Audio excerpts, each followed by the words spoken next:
On a muggy summer evening, I was startled to come across familiar faces in front of my workplace. It was unmistakably my younger sister, Luna, and my husband, Mason. Ever since they ran away together, Mason hadn't shown his face, so this encounter genuinely shocked me. Well, what a coincidence to see you here. Mason, now sporting a completely different hairstyle and wardrobe, greeted me casually. This man had changed so much. I stood firm, glaring at them. I was on the verge of tears, but I refused to show any weakness. Behind his forced smile, Luna peeked her face out. Hey, that defective brat, did she finally break down? With her looks, it must be tough to survive, huh? Was she talking about Rachel? Mason suddenly burst into laughter, his voice echoing loudly. 19 years ago, he abandoned his daughter, and now he was mocking her. His crude laughter made me frown deeply. I questioned their nerves. Anger surged, and I nearly grabbed his collar when, Kathy, sorry to keep you waiting. Rachel appeared behind me, stopping both Mason and Luna in their tracks, their laughter ceasing abruptly. Rachel noticed the two in front of her and let out a small gasp, bowing slightly. Hi, Before Rachel could finish her sentence, the two of them began screaming like maniacs. What's going on? How could someone like you? Why, how and what were those clothes about? Rachel was wearing her company uniform with the logo of the trading firm she worked for, and that uniform symbolized something important. My name is Kathy. I work as a nurse, and this marks my 3rd year at the same hospital. Just like always, I called out the next patient in the outpatient clinic. Mason Smith, please come to the waiting area. The man who stood up was wearing a double mask. Sweat glistened faintly on his forehead. His eyes were watery, and it made his complexion appear paler than it probably was. It was only natural to look unwell at a hospital, but something about him seemed off. Are you all right? You look pale, I asked as he coughed dryly, raising a hand to signal me to stop. I'm fine. He nodded slightly and disappeared into the waiting room. Little did I know, this moment would mark the beginning of my story with Mason. As he visited the hospital a few more times, we started talking more often. What led to our relationship was a character-themed pen I carried in my pocket. That pen, you use it too. It's so cute and comforting. Oh, I love this little white bear. There's a collaboration cafe nearby. Want to grab a coffee sometime? I thought, why not, and said yes.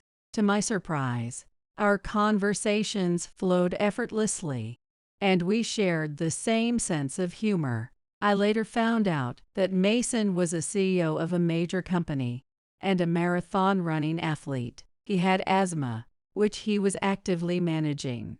Apparently, the day he first came to the hospital, he just had a cold. On one of our dates, he pulled out the same character pen from his shirt pocket. The contrast made me laugh. He was such an adorable person. I found myself falling in love with him more than I ever expected. You're in love, aren't you? Out of the blue, my mom asked me that during a phone call. She's been living alone, and every day she talks to a picture of my dad, who passed away several years ago. I never mentioned Mason to her. So how did she know? Mom can see right through everything. More importantly, how's Luna doing? I asked, trying to deflect. My younger sister, Luna, left home long ago.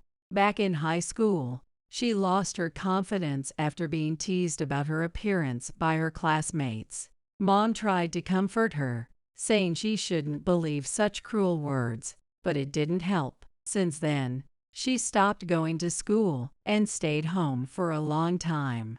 Eventually, she managed to graduate and moved out when she got a job. After that, there was no contact. I hear she's living in the next town over, but there's a saying, no news is good news. But hearing her voice saying, I'm doing fine, would be so reassuring. A few years later, after that conversation with Mom, I reunited with Luna in an unexpected way. It happened at my wedding with Mason. She was wearing heavy makeup, dressed in designer clothes, and accessorized with flashy jewelry. Until she spoke to me, I didn't even recognize her as my sister. Kathy, long time no see. You still look so plain. Luna, what's with that outfit? What do you mean? It's your wedding, so I splurged. This is all Louis Vuitton. She spun around, showing off her dress and bag, as if to flaunt them. The sugary tone in her voice didn't match the Luna I knew. Could this be called a transformation? What kind of job are you doing now? Do you want to know? Here. Luna playfully winked as she handed me a flyer. It was an advertisement for a nightclub. She explained that after leaving home, she started as a temp worker, but alongside that, she took up a job at a nightclub, which apparently paid much better. Once she started earning thousands of dollars a month, she quit the temp job and began working exclusively at the nightclub. Living honestly is just a waste. Don't you think it's better to enhance your looks and live as a beautiful woman? I've never thought that way.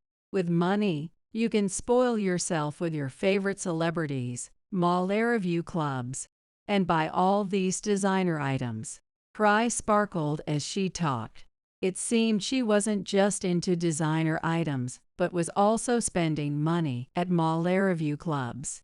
I'm no longer the pitiful girl who lacked confidence. Thanks to my favorite people and my regular customers, I found my self-esteem. Her carefree laughter as she sipped her drink left me at a loss for words. After the ceremony, Luna quickly left for her town, saying she had work. It's no wonder Mom worries about her. She's happy about gaining confidence, but is this really okay? It's true her new direction feels questionable, but her newfound brightness and regained confidence aren't bad things either. Mom and I decided to trust Luna and watch over her with a hint of concern. After the wedding, my married life started off smoothly. Mason rarely gets days off since he's the CEO. I also work night shifts frequently, making it hard for us to spend time together. Still, we never complain about it, and the rare shopping trips we share on overlapping days off feel precious. When I tell my coworkers about it, they tease me, saying I'm bragging, and I just laugh it off, saying it's not like that. As the seasons passed, we celebrated our anniversary, and a few months went by. One day, I got a call from my mom. Luna came back home for a visit. She's pregnant now. What? That's wonderful. How far along is she? While I exclaimed with joy, my mom's subdued voice only replied, yes, it is, I suppose. That made me curious, so I decided to visit my family right away.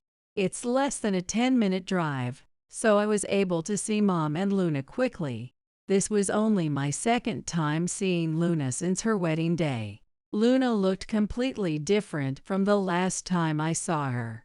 Her skin seemed brighter, her teeth straighter, as if she'd had orthodontic work, and her overall impression had changed. Her face, already striking before, now had an almost uncanny perfection.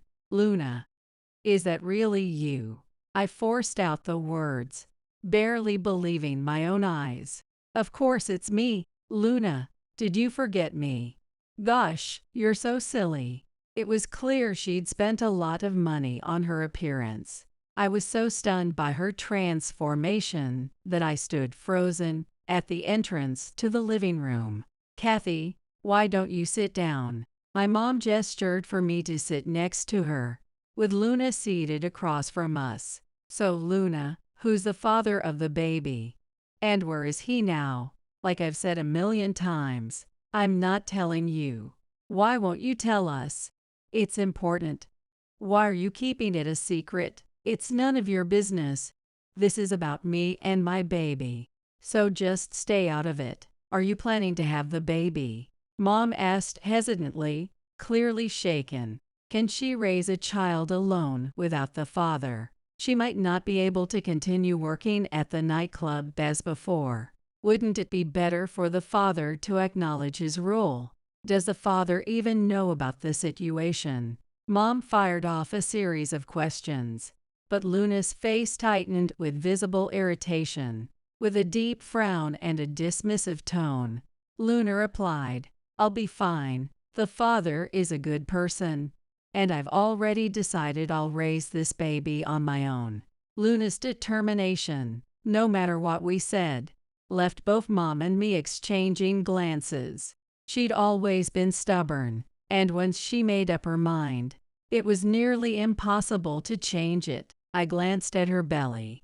She was likely past 22 weeks. At this point, keeping the baby was the only realistic option. Mom, I know you're worried about Luna, but let's support her. But Luna's ready to raise her baby, right? Of course, I'm going to be an amazing and loving mom. I've already decided that. Luna puffed out her chest with confidence. Despite her concerns, Mom nodded and said, Luna, I'll respect your decision. Do your best. And with that, the conversation ended for the day. Although it didn't feel like much time had passed, we'd been talking for nearly 3 hours.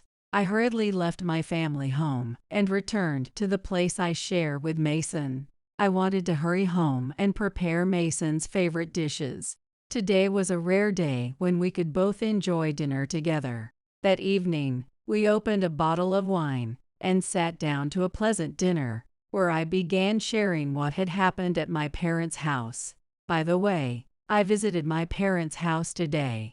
Oh, how's Shirley doing?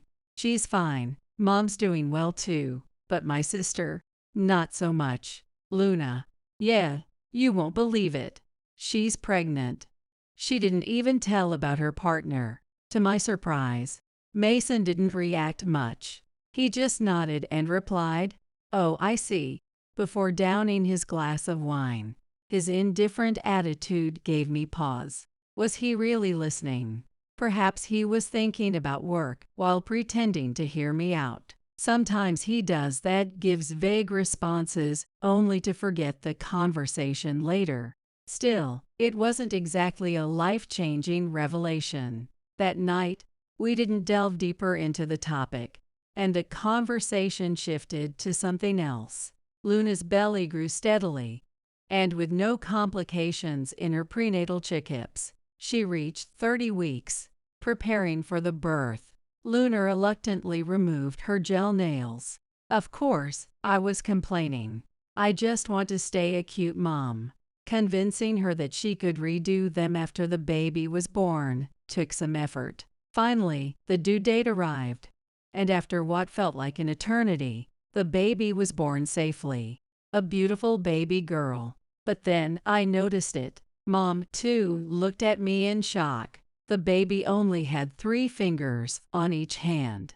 The prenatal exams hadn't revealed this, and neither the doctors nor Luna had expected it. Despite the surprise, the baby was otherwise perfectly healthy. They named her Rachel. She was a cheerful little thing, always laughing, drinking milk heartily, crying loudly, and napping peacefully. However, Luna was visibly shaken by Rachel's hands. This can't be happening. I've worked so hard. What is this? She panicked, unable to accept Rachel. Is this my fault? Am I defective, and that's why Rachel's fingers are like this? Every day, she blamed herself, spiraling into despair. Since I was busy with work, I couldn't visit Luna and Rachel often, but Mom, who was always with them, kept me updated during our calls. The baby is healthy, and that's all that matters. But Luna seems overly focused on appearances. With Luna unable to cope, Mom took on the responsibility of caring for Rachel. On my days off, I pitched in whenever I could. To my surprise, Mason also helped with Rachel. For someone who claimed to have no interest in kids, he became quite involved with her. Maybe seeing her in person made her irresistible. Even as outsiders, we were drawn to Rachel's charm. Yet Luna, her own mother, remained distant. As time passed and Rachel's features grew more defined, Luna's aversion to her daughter's hands only deepened. "I don't want this kid. She's not even mine." She spoke sulkily. She glared at Rachel with disdain and let out a loud, exaggerated scoff. It was hardly the kind of behavior one would expect from a mother. When I tried to admonish her for it, Mason interjected with a sympathetic tone, "Or Luna. She's still struggling with it. Just because she's a mother doesn't mean she can accept everything so easily, right?" After several incidents like this, I began to feel suspicious. Since when did the two of them grow so close? It's been almost 5 years since I started helping care for Rachel. She's been thriving in kindergarten, making friends, and generally doing well. Whenever my mother sends me pictures of Rachel, my heart feels warm and full. I've been continuing my life of working as a nurse while visiting Rachel regularly. It's a busy life, but a fulfilling one. Mason's business has also been doing well, perhaps because of his increasing meetings and trips. He seems to be paying more attention to his appearance lately. He started buying stylish sneakers and even wearing light cologne. Honestly, he's become more fashionable than he was when we first got married, which makes me happy. He's also brought homeroom fragrances and other items I didn't even know we needed. One bright summer day, Rachel turned 5 years old. Luna, as usual, remained indifferent, leaving her daughter's care to my mother while she went out to enjoy herself. She wasn't around that day either, so my mother and I celebrated Rachel's birthday together. As we were eating the birthday cake, Rachel suddenly looked down at her hands. "Why does I only have 3 fingers?" Her quiet question felt like a punch to my chest. It wasn't surprising she had started to notice. Being in kindergarten, she naturally became aware of how she was different from other kids. The moment I had been dreading had finally arrived. My mother and I both turned our eyes to Rachel. "Rachel, the reason you have 3 hands is..." I took a deep breath and began to explain slowly, making sure my words were simple and clear. It wasn't because Rachel had done anything wrong. Her hands were special. Being born with a difference in the shape of her hands might take time for her to understand fully, but I had been preparing for this moment, hoping she would come to accept herself. "Grandma and I love you so much, Rachel, and we love your hands too. They're very special." Rachel stared at her hands for a few moments before looking up. "I loves my hands too," and smiling softly. It might take time, but I hoped she could embrace her uniqueness and find joy in her life. The following week, it happened to be my day off when Luna asked me to watch Rachel. "I just want to catch up with some friends." She left casually, fully made up, like she was heading out for a fun outing. My mother also had plans that day and said she would return by early afternoon. As promised, she came back around the time Rachel was napping. But Luna didn't return, even by evening. My mother, exasperated, said it was typical of her. "I have work tomorrow, so I'll head home now. See you later, Rachel." Even as Rachel cried and begged me to stay, I waved goodbye, my heart heavy as I walked out the door. Has Mason already come home? I went back home with a little hope, but of course, he wasn't there yet. This happens so often that I didn't let it bother me. I made dinner for 2 and ate alone. I thought, he'll surely be back tomorrow. We'd say good morning to each other like always, and talk about trivial things. But when morning came, he still hadn't returned. What's going on? Could something have happened? Worried, I called him in a panic, and he answered right away. The first thing he did was apologize. "Kathy, I'm so sorry. I don't plan on coming back." "What? What do you mean?" Just as I was about to demand an explanation, I heard Luna's voice in the background. "Why is my husband with my sister? I've been keeping this from you, but I've been in a relationship with Luna." "What?"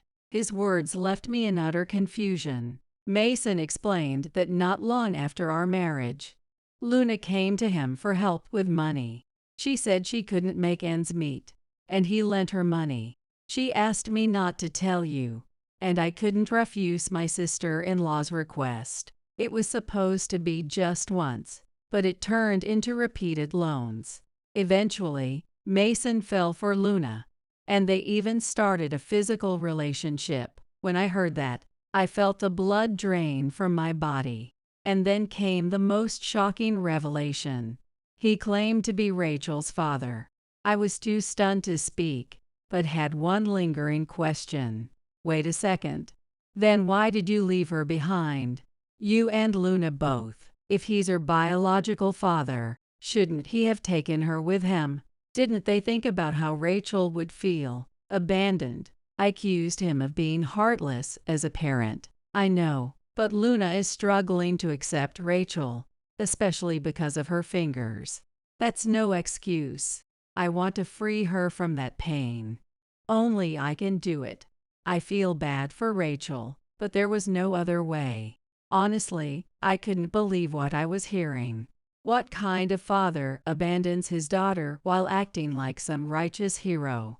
Luna changed me. She encouraged me to dress better, and people started complimenting me. It made me feel good. He sounded as if he were basking in his self-image, and I rolled my eyes. "It's all thanks to her. Now it's my turn to help her." He was oblivious to how far he'd strayed from decency. No matter what I said, he wouldn't listen. Then he hung up without another word. Wait, why? The emotions I had been holding back crumbled once the call ended. I sat down in the locker room at work, unable to move, and my worried colleagues urged me to go home early. Sadness doesn't even begin to describe it. It felt like a part of me had been torn away. I went straight to my parents' house and told my mom about Mason and Luna eloping, but I couldn't explain through my sobs. Tears poured out like a broken dam, and my mother cried with me. Did I cry a lifetime's worth of tears that day? Then I noticed Rachel sitting beside me. She's the same as me, abandoned just like me. I held her close and, in that moment, decided I would raise her myself. After making up my mind, I worked tirelessly. Perhaps, deep down, I just wanted to forget about those two. Before I knew it, 19 years had passed since that shocking incident. Rachel graduated from college and is now working energetically at a trading company. Although she was hired through a disability employment program, her bright and unique personality has made her popular within her department. I was surprised when her company turned out to be located right next to the hospital where I work. We even celebrated together, excited about how close our workplaces were. The days I spend with Rachel and my mother are now my irreplaceable happiness. With such thoughts in my mind, I finished my shift and stepped out of the hospital. In the humid summer twilight, I was startled to encounter some familiar faces outside the hospital. It was, unmistakably, Luna and Mason. Ever since those two ran away together, Mason had never shown up at this hospital again, so I was taken aback to see them here. Well, what a coincidence to run into you here. Mason, whose hairstyle, clothes, and everything else had changed since before, spoke to me casually. He really has changed. I stood firm and glared at them. Yes, it's been a while. Haven't seen you around.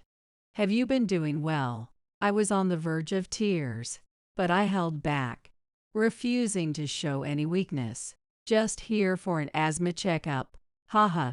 With a forced laugh, Mason spoke, while Luna peeked out from behind him. Hey, that defective brat, is she broken yet? She looked at me with a spiteful smile and laughed loudly. With that appearance, life must be so hard for her, right? Could she possibly be talking about Rachel? At that moment, Mason burst out laughing loudly. The vulgar way he laughed made me frown. To abandon a child and then insult her, it was beyond comprehension. I doubted their nerve. Furious, I nearly grabbed them by their collars. And then, it happened. Kathy, sorry to keep you waiting. Rachel appeared behind me, causing both Mason and Luna to freeze in shock and stop laughing.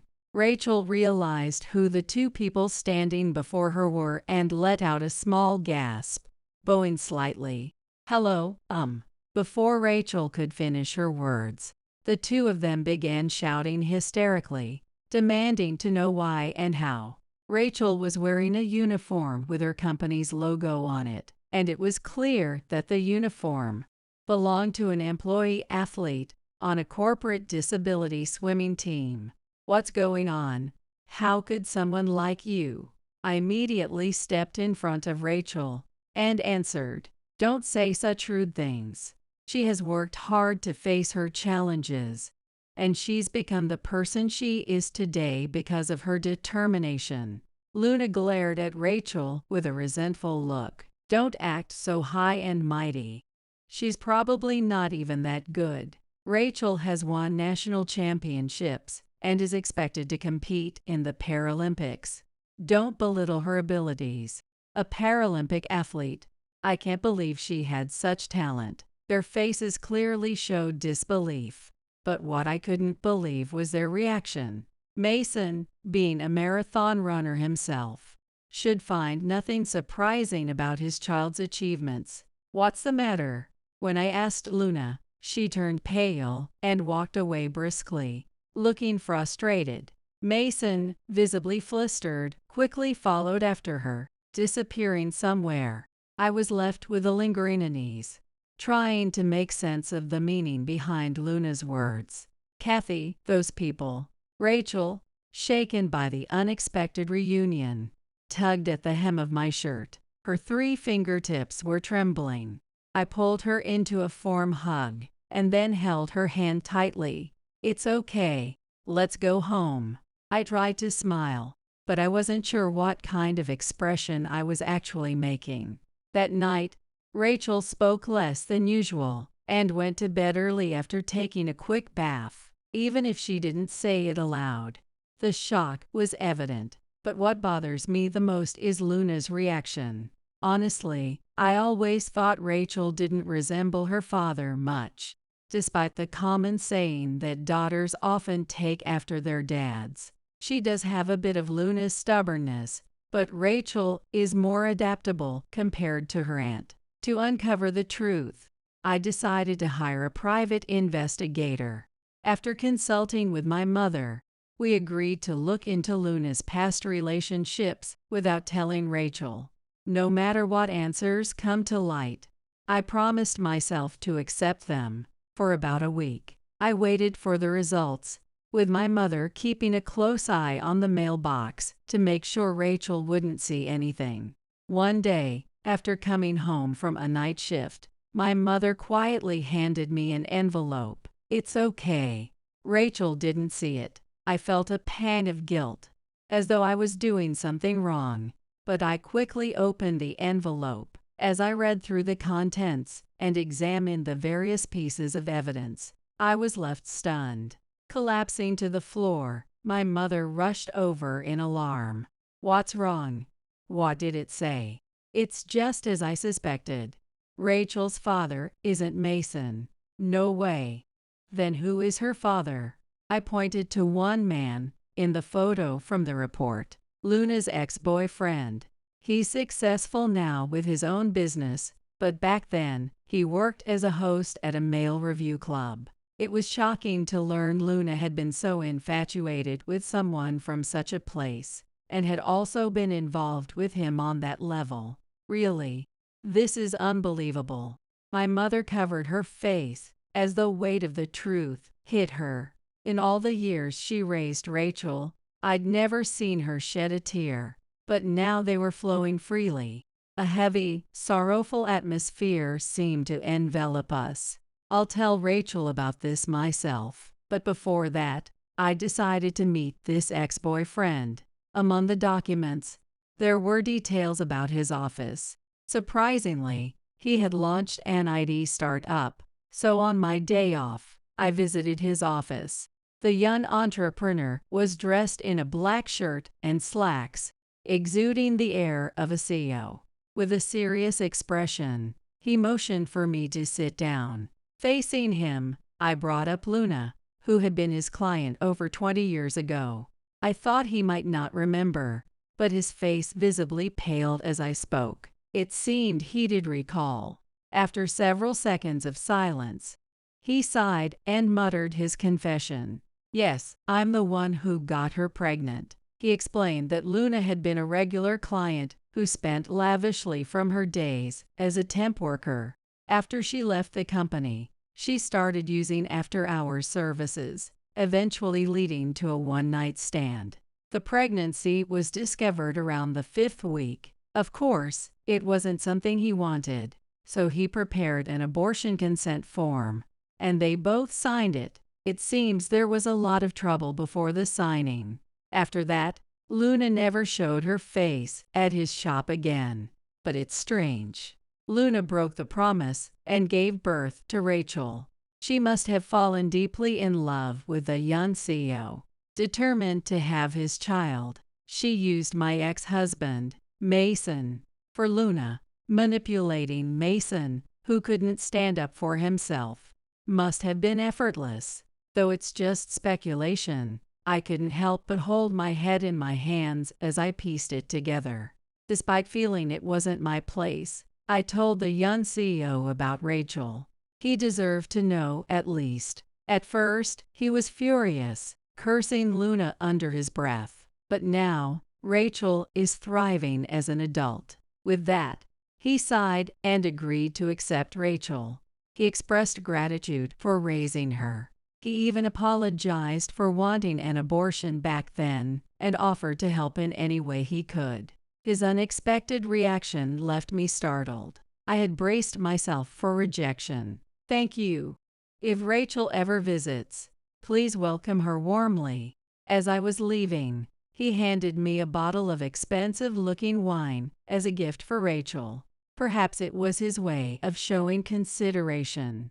That evening, I revealed the truth to Rachel. She was surprised, but seemed relieved in some way. Honestly, I always felt like Mason and I didn't really look alike. She said she'd sensed it since she was little. "Thank you for telling me the truth, Kathy." Her smile, as though a weight had been lifted, brought me peace as well. We then opened the wine from the young CEO and toasted to finally uncovering the truth. Rachel, who had always been a heavy drinker since college, was still as strong as ever with alcohol. She must have inherited that trait from the young CEO.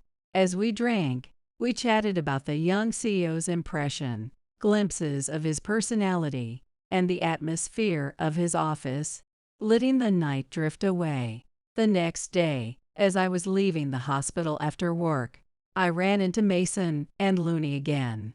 Meeting them in front of my workplace was the last thing I wanted. "Oh, Kathy, thank you for the other day," Luna said in a fake, distant tone that grated on my nerves. As I gave a half-hearted reply, Rachel arrived. It was unbelievable that the four of us ended up in the same place again. I never wanted Rachel to have much interaction with Mason or Luna. As expected, they began mocking Rachel's appearance. From the shape of her fingers to her height, leg length, and face, it was like they were nitpicking at a child's level. I finally reached my limit. "Stop it, Luna," I shouted sharply. "Don't you remember how it felt to be teased about your appearance?" Luna was stunned into silence. She muttered something under her breath, but I couldn't make it out. I went on to reveal everything the private investigator had uncovered. Rachel's true father, the circumstances back then, even the abortion consent form. The most shocked person was Mason, and understandably so. He had always believed Rachel was his daughter. That's a lie. You're trying to confuse me with such nonsense, he exclaimed in disbelief, looking to Luna for an explanation. However, Luna's expression stiffened, and she pressed her lips into a tight line, looking visibly uncomfortable. Seeing her demeanor, Mason realized everything and began trembling with anger. "Did you lie to me?" he demanded an answer, as he grabbed her shoulders. Luna, as if resigning herself, loosened her lips into an eerie smile. "Yes. Did it really take you this long to figure it out? I'm glad you're such a clueless man.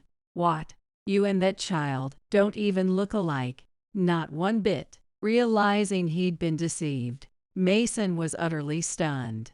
Luna brushed his hands off and sneered at him disdainfully.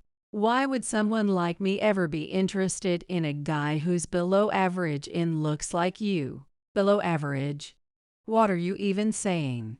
I taught you everything: cologne, shoes, fashion, all of it, to mold you into a man worthy of me." As Luna boasted about her so-called efforts, I retorted, "That was a pretty selfish thing to do, wasn't it? Well, you were rich. That made you worth my time." Her laughter echoed, reminding me of a wicked witch. Hearing this, Mason dropped his shoulders, his head hanging in despair. "Luna, let's end this. I can't be with you anymore." "What? Wait a minute. You don't mean that? You're not really going to leave me? Goodbye." With that, he walked away.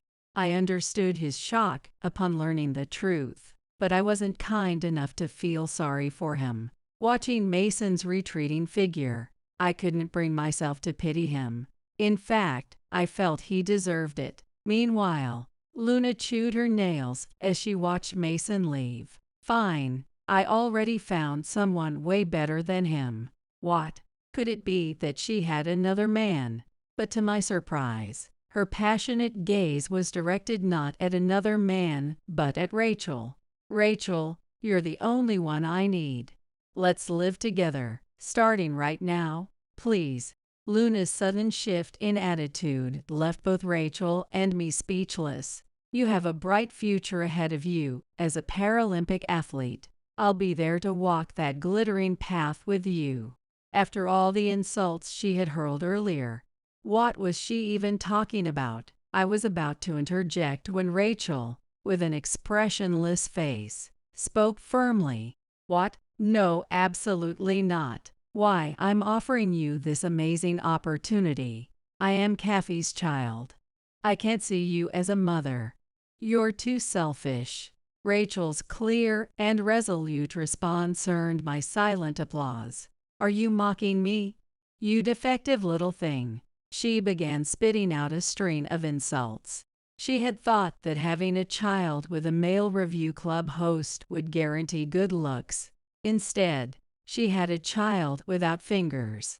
Good looks change everything. The way others treat you is entirely different. You can't survive without beauty. After spewing her tirade, Luna stood there, panting, but Rachel remained unfazed, responding coldly. "People like you, who judge me by my hands, have always existed. But even more importantly," she turned to me and smiled, "Kathy and Grandma accepted me and loved me. On my 5th birthday, they told me they loved my hands." I widened my eyes in surprise. She remembered something from so long ago. Appearance doesn't matter. What truly counts is how you accept and treat someone, their heart and actions. She looked straight into Luna's eyes as she said this. Luna was shaken by her words and attitude. After a brief silence, tears began to stream down her face as she started to regret what she had done, not accepting her daughter's appearance, hurting her with cruel words, unmindful of those around her. She sobbed and said, "I'm sorry." It had been nearly a year since the conflict with Luna. It was late summer. I heard that Luna eventually broke up with Mason. She no longer spent money recklessly and now lived a modest life in a small apartment. What had changed her? Later, she told her mother that it was simply for her daughter's sake. Since that tearful, regretful day, Luna had finally begun to accept Rachel and wanted to support her. She worked diligently as a part-timer and started saving money for Rachel's future. Meanwhile, I continued living at home with Rachel and my mother. We spent our nights enjoying drinks together, venting about work, and reminiscing. The three of us shared very happy days. Then, out of the blue, Mason sent me a message after his breakup with Luna. It was just one sentence. "Can we meet for a bit?" Wondering what it could be about, I agreed to meet him, only to find that he wanted to reconcile. I truly regret everything. Can't we rebuild our relationship somehow?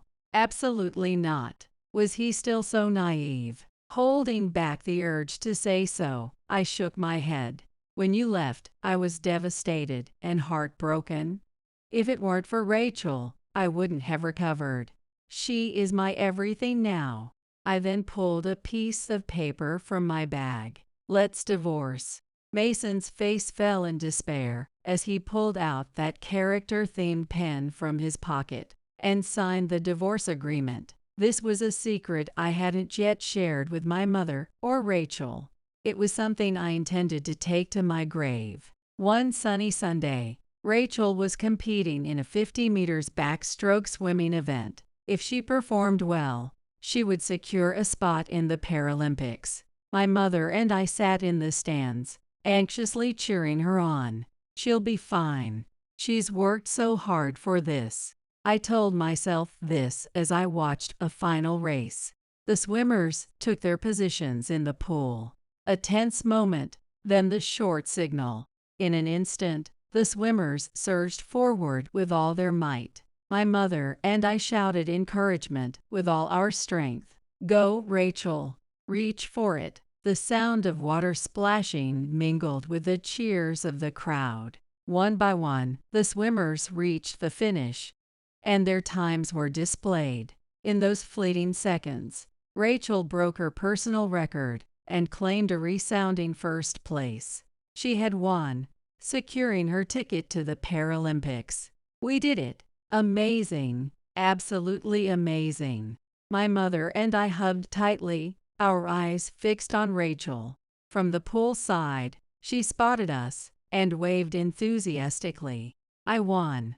Even though her voice didn't reach us, we could tell what she was saying from her lips. My mother and I waved back just as energetically, mouthing, "Congratulations." On the way home that day, the three of us celebrated with a meal at a fancy restaurant. Looking at Rachel's remarkable figure, I feel as if I might be dreaming. "You were so tiny back then. It's amazing to see how much you've grown."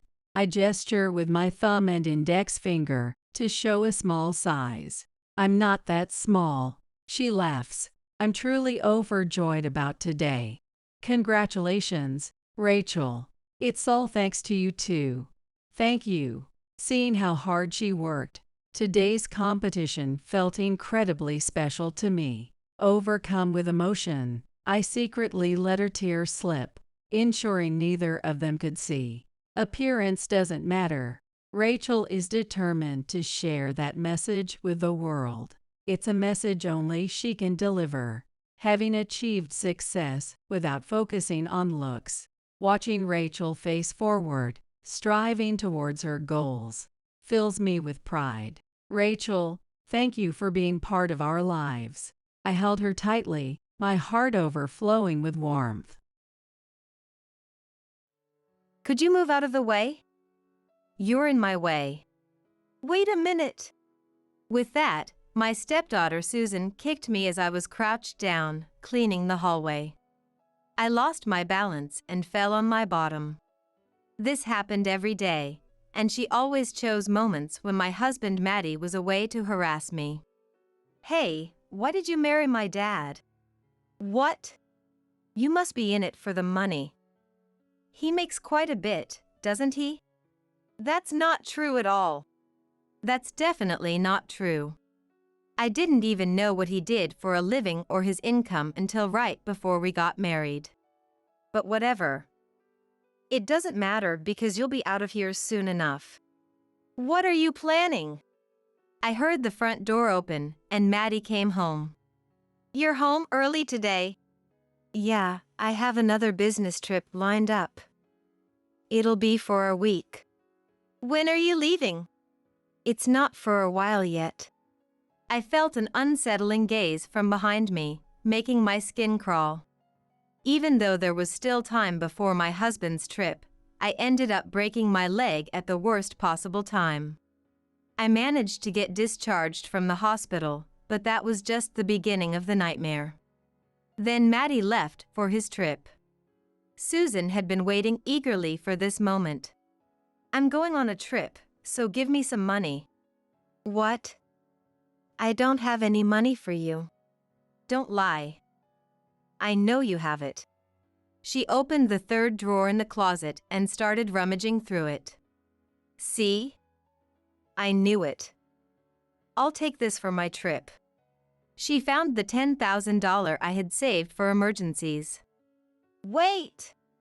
I was discharged, but I still needed crutches. I managed to stand up and tried to chase after her. She grabbed my crutch and smashed it against the wall until it broke in two. Why would you do that? We don't need a fake like you. Just try not to die or something. And with that, she left me in the second-floor room and went on her trip, leaving me alone. I couldn't take it anymore. A voice inside me whispered, telling me to get revenge. 7 days later, Susan came back and seemed to sense something was wrong as she hurriedly ran up to the second floor. Thus began my revenge. I am Rose, and I'm 45 years old this year. I'm remarried and living with my husband Maddie and stepdaughter Susan. When I first got married, I thought we would have a happy life together. I'm sure anyone would have thought the same. Now, I find myself thinking more about when I first met Maddie. How did it come to this? We got married a year ago, but before that, we were a shopkeeper and a customer. I had just gotten divorced and honestly had almost no will to live. At that time, I was running a small cafe that I had opened with my ex-husband by myself. Please cheer up. Easier said than done. Maddie was a regular at my shop. And I got divorced too, you know. Really? But didn't you say you were working things out? Yeah, but I never thought she was cheating on me. She seemed so nice, though.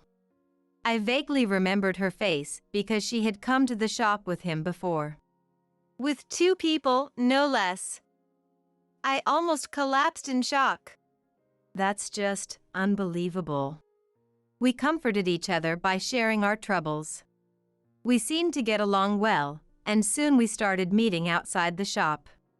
At first, it was just for meals, but then we started going on trips on the weekends. By the way, you have a daughter, right?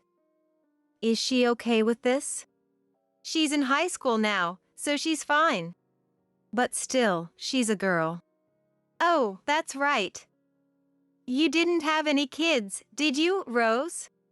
No, I didn't. I thought it would be rude to pry any further into someone else's family, so I never brought it up. Although there was no explicit confession, we had spent almost a year together, so we were practically a couple.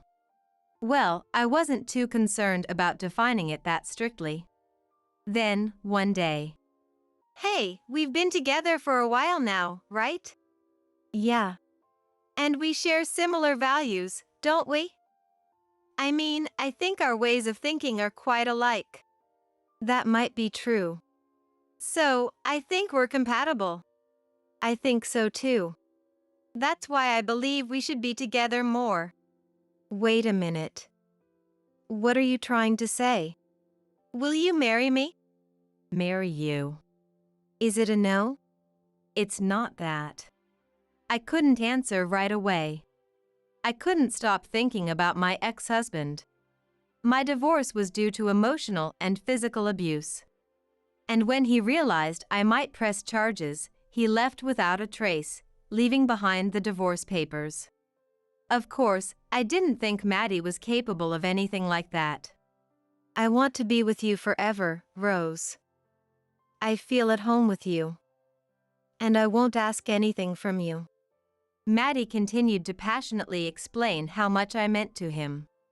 I've never been pursued so intensely before. Are you okay? Sorry. I got too excited. Maddie's breathing had become heavy. Seeing him like that, I found it oddly endearing.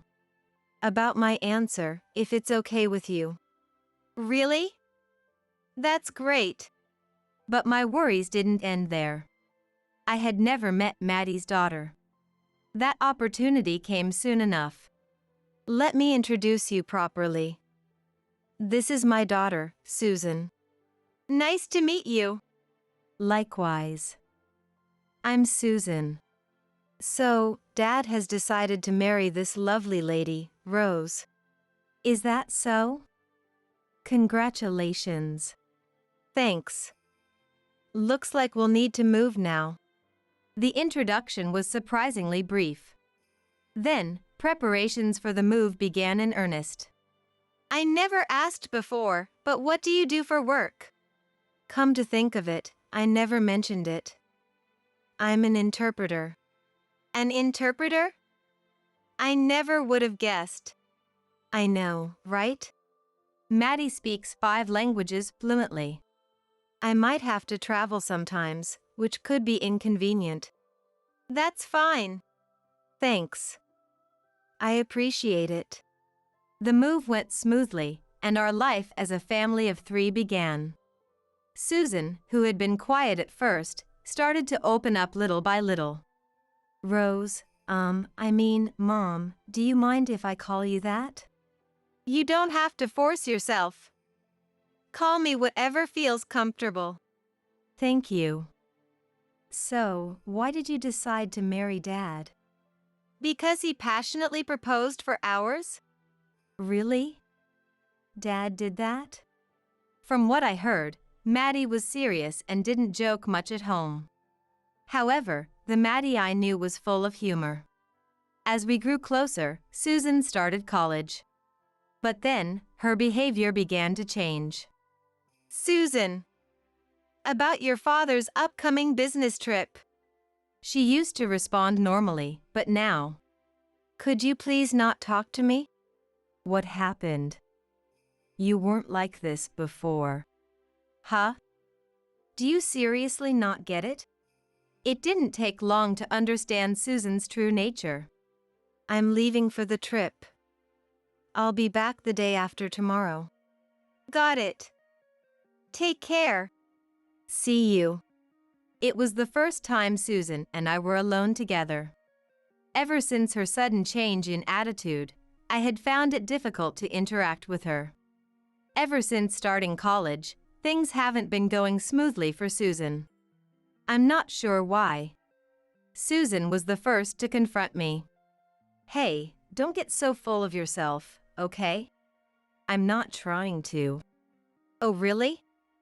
Anyone can see it from how Dad always talks about you. That doesn't mean I'm getting full of myself.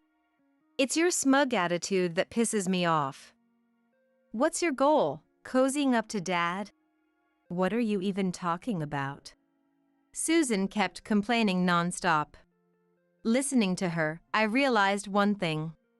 She really, really likes Maddie. Are you jealous, maybe? There was a brief moment of silence. What? Jealous of you? Don't be ridiculous, I'm not a kid anymore. At the time, I thought I'd hit the nail on the head. But later, I would regret saying that. Susan locked herself in her room and wouldn't come out. Even knocking on the door didn't get a response. The next day, she said, I'm going out with my friends, can I have some money? Money? Didn't Dad give you some? It's not enough. Then let's talk about it when you get back. Susan scratched her head and banged on the table. Did you not hear me? I said I'm going out with my friends. Just give me the money already. Knowing she wouldn't give up, I handed her some money. Will this be enough? Only $100? Aren't your store profits good?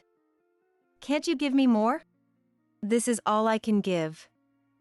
Do you want me to tell Dad? Looking frustrated, Susan stormed out. I let out a sigh. How did things get this way? When Maddie returned from his business trip, Susan acted as if nothing had happened. How was it with you two? This was your first time alone, right? As I tried to answer, Susan interrupted. It was fine. We got along well, didn't we, Mom? She flashed me a bright smile. Yes, that's right. Good. I was a bit worried, but it sounds like everything went well. Dad, you worry too much.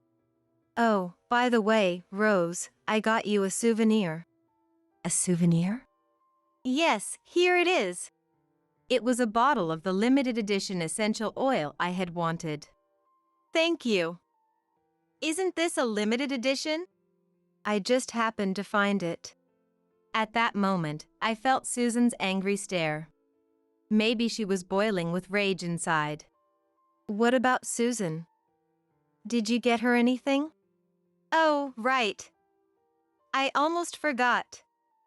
Here you go, Susan. The bag was noticeably bigger than mine. Susan's eyes sparkled as she saw it.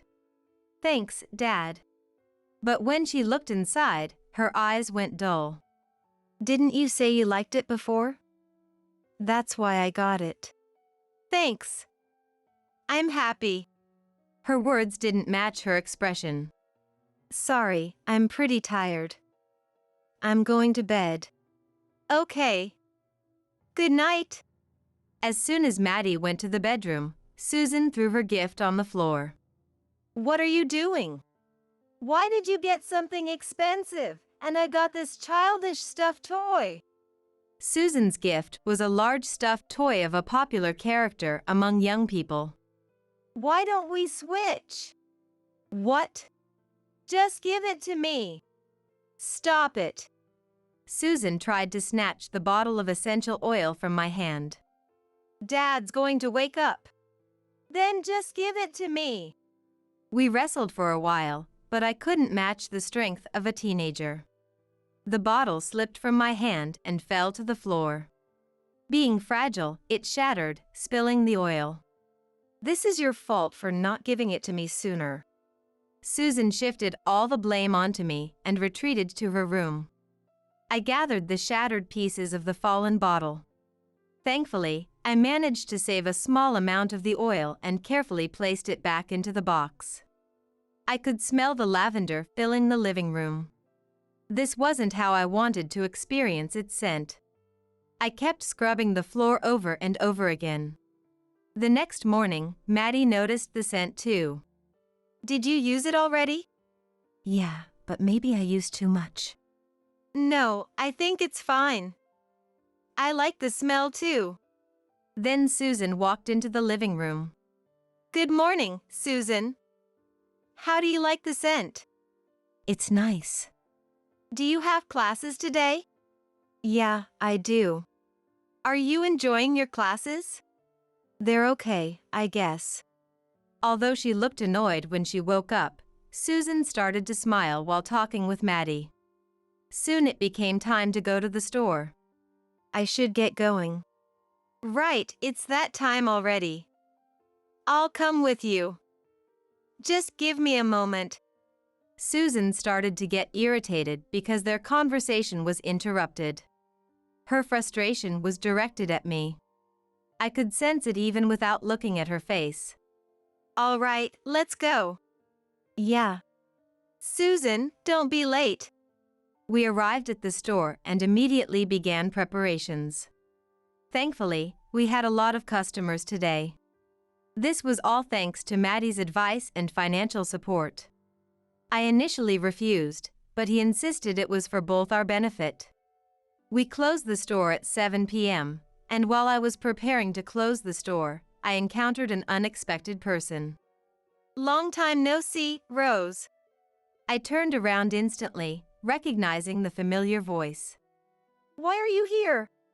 "This is my store too, remember? It's mine now." "Leave." "I've changed. I want to be with you again." "I remarried." "I can't be with you." "Even if I weren't married, I wouldn't want to be with you." Feeling the situation escalating, I pushed Nicholas, my ex-husband, away and tried to leave the store. But he grabbed my arm and pulled me back. "I can't forget about you." Nicholas began to run his tongue along my neck. I felt disgusted, my skin crawling. Then I heard the sound of a camera shutter. I couldn't see the person, but they quickly ran off. I took advantage of the distraction to push Nicholas away and escape. "Don't ever come here again. I'll call the police." All right. He left. But my heart was still pounding. I never expected him to show up here. I closed the store and went home immediately. "I'm back." No one responded. Maddie had mentioned he would be late. Susan wasn't back from school yet either. I sat down and started thinking about what to do next. I needed to figure out how to handle Nicholas. As I was deep in thought, someone walked into the living room. I looked up and saw Susan standing there. A slight smile on her face. "Susan, can't believe you were doing that behind Dad's back." "What do you mean?" "It's too late to deny it now." Susan showed me her phone screen. It was a photo from when Nicholas was bothering me at the store. "So that shadow was you, Susan. This is solid proof of your affair. If I show this to Dad, you're done." "You're misunderstanding something." "Making excuses now?" "It's not an excuse. The man in the photo isn't a lover." "Then who is he?" "Explain it." "That man is." "I could hear your voices outside." "What's going on?" Just then, Maddie came back home. "Hey, listen to this. This unfaithful woman was cheating at the store." "Cheating?" "Look at this." She showed Maddie the photo too. "See? Just like I said. This is." Susan was struggling to hold back her laughter. But then, "Are you okay?" "Yeah." "Did anything else happen to you?" "No. When I said I'd call the police, he ran away." "I see. What are you talking about?" "Susan, did you really think they were cheating when you saw this photo?" "Anyone would think so if they see something like this." "Isn't this man Rose's ex-husband?" I had never shown Nicholas's photos, but Maddie figured it out. "Exactly. He wants to get back together with me." "We need to come up with a plan." She could be lying. "Enough. If you believe that, fine. You'll find out eventually." Later, we consulted the police, who agreed to keep an eye on the store. Susan's photos came in handy at this time. Additionally, we found out that Nicholas was already wanted for fraud. Since that incident, Susan had calmed down. Susan also seemed to change and started being kind to me. It felt like we were back to the early days of her marriage with Maddie. "Mom, I have a favor to ask." "A favor?" "There's a friend's birthday coming up. I was wondering if I could use the store." "I don't mind." "Thanks." She had never relied on me this much before. So I let go of the past and trusted her words completely. I couldn't foresee the deeper darkness ahead. Susan continued to speak kindly to me, asking about the store, my relationship with Maddie, and things she had never asked before. When this continued daily, even I started feeling suspicious. And then, the day arrived. I'll come over after the store closes. All right. Is something happening today? Susan mentioned celebrating a friend's birthday. Right, she did. Just don't overdo it. I won't. I closed the store and waited for Susan and her friends. Susan arrived with 5 people. But everyone except Susan were men. I prepared the drinks they brought, and the party started. Mom, have a drink. It's a special day. I'm fine. I'm not a strong drinker. I had only sipped alcohol occasionally before. I refused, but they insisted, so I drank a glass of beer. It had been years since I last drank, and I felt dizzy for a moment. Come on, it's a celebration. Drink more. I lost count of how many drinks I had and found myself sitting on the couch. Susan was saying something, but I couldn't make it out. Then, I felt my clothes being removed. My vision slowly cleared. What are you doing? The source of the discomfort was my clothes being taken off. They were now trying to remove my skirt. I tried to escape, but I was held down. Susan! Stop this right now. Why? Was it all a lie? Of course. By the way, these guys are interested in people like you. They came right away when I posted online. And the friends you mentioned? All lies. I don't even know their names. I struggled, but they were too strong. They took off my skirt, leaving me in my underwear. Look this way. We're recording this. Do you think you can get away with this? Oh, right. With the sound, it would definitely be discovered, so I'll have to erase it later. Why are you doing this? I'm going to show this to Dad. To get him to divorce you. We don't need you around here. You're too loud. Maybe I should just shut you up. Stop it now. You're really annoying. Just do whatever you want with her. In the end, I was stripped naked and assaulted by the men. From that point, I have no memory. When I came to, the store was empty, and all I felt was a wave of nausea. I quickly put my clothes back on and headed home. You're late. Where's Susan? She's already back. I see. I took a shower, trying to wash away the feeling of those men. There was no way I could tell anyone about this.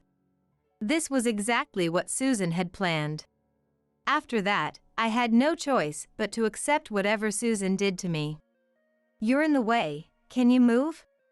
Wait a minute. Susan then kicked me as I was crouched down, cleaning the hallway. I lost my balance and fell on my backside. Hey! Why did you marry Dad? What? It was for the money, right? He's pretty well off. That's not true. That's definitely not true. Until we got married, I didn't even know what Maddie's job was or how much he made. But I guess it doesn't matter. You'll be leaving soon anyway. What are you planning? I heard the front door open. Maddie had come home. You're home early today. Yeah, another business trip came up. I'll be gone for a week. When do you leave? Not for a while yet. I felt a nasty gaze on my back, sending chills down my spine. Then I ended up breaking my bones. This was Susan's doing. She had pushed me from behind as I was going down the stairs at home. I tumbled all the way down, and when I looked up, there was Susan, smiling like she was possessed by a demon. I'll call an ambulance for you. But you have to say you fell by yourself. I was taken by ambulance and had to undergo surgery. My left leg was fixed with bolts, and my right ankle was also broken, making it impossible to walk. Are you okay? Don't push yourself too hard. Thank you. I heard you fell down the stairs. That's right. Susan was watching me from behind Maddie. Yeah, I was really stupid. Just take your time to heal. Susan would sometimes visit, pretending to check on me, but she was only there to mock me. How are you feeling? About the same. Just make sure you rest. Not that you can do much while you're unable to walk. I recovered enough to manage walking with crutches. But even after leaving the hospital, I couldn't feel at ease. Soon enough, the day came for Maddie to go on his business trip. I'm sorry to leave you when you're having a hard time, Rose. It's your job, you can't help it. Susan, make sure you help her out. Sure, leave it to me. Maddie left for his trip.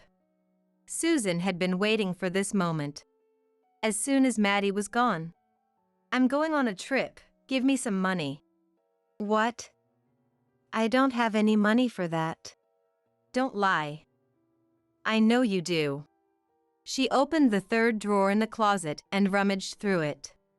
See? I knew it. I'll take this as my travel fund. Susan had found the $10,000 I had saved for emergencies. Wait. How did you know about that? Like I'd tell you. Did you go through my stuff? Who knows? Judging by her expression, it was true. She must have left it there to crush my hopes right in front of me. I managed to stand up and tried to follow Susan. Hurry up and hand it over. She grabbed my crutch, smashing it against the wall repeatedly until it broke in half. What are you doing? No one needs someone fake like you. Just try not to die.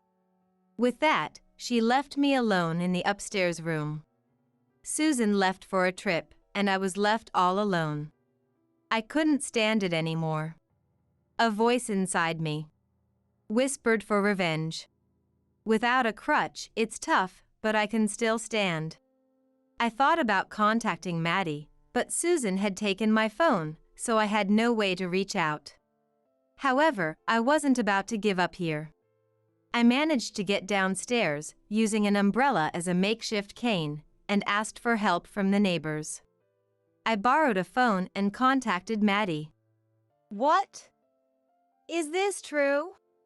It might be hard to believe, but yes. I'm coming home right away. Just hold on a bit longer. Maddie returned quickly. What happened? I explained everything Susan had done to me since our marriage. Finally, I mustered the courage to tell him about the incident at the store. Maddie's body trembled either with anger or shock. How could she? I can't forgive this, even if she's my daughter. Will you help me? What? If your anger is real, help me get back at her. Okay. What do we need to do? Well, here's the plan. We prepared and waited for Susan to return. 7 days later, Susan came back, completely unaware. I'm home. Well, of course there's no one to greet me. I wonder how she's doing. Maybe she's really dead. As she started to go upstairs, she noticed something strange. What is this smell? It's like something's rotten. Susan opened the bedroom door. She let out a scream that echoed throughout the house. Maddie and I quietly headed towards the bedroom. Peeking inside, we saw something that resembled a person lying on the bed. What do I do? Dump it somewhere. But then it might be found right away. Hearing this, Maddie burst into the room. What are you doing there? Dad? Why are you here? Weren't you on a business trip? I got a call that you were up to no good. Huh? But... Susan looked at the bed. She genuinely thought I was dead. I'm right here.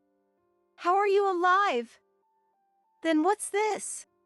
Oh, that's something Maddie and I set up. But I can't believe you were thinking of dumping it. How far gone are you?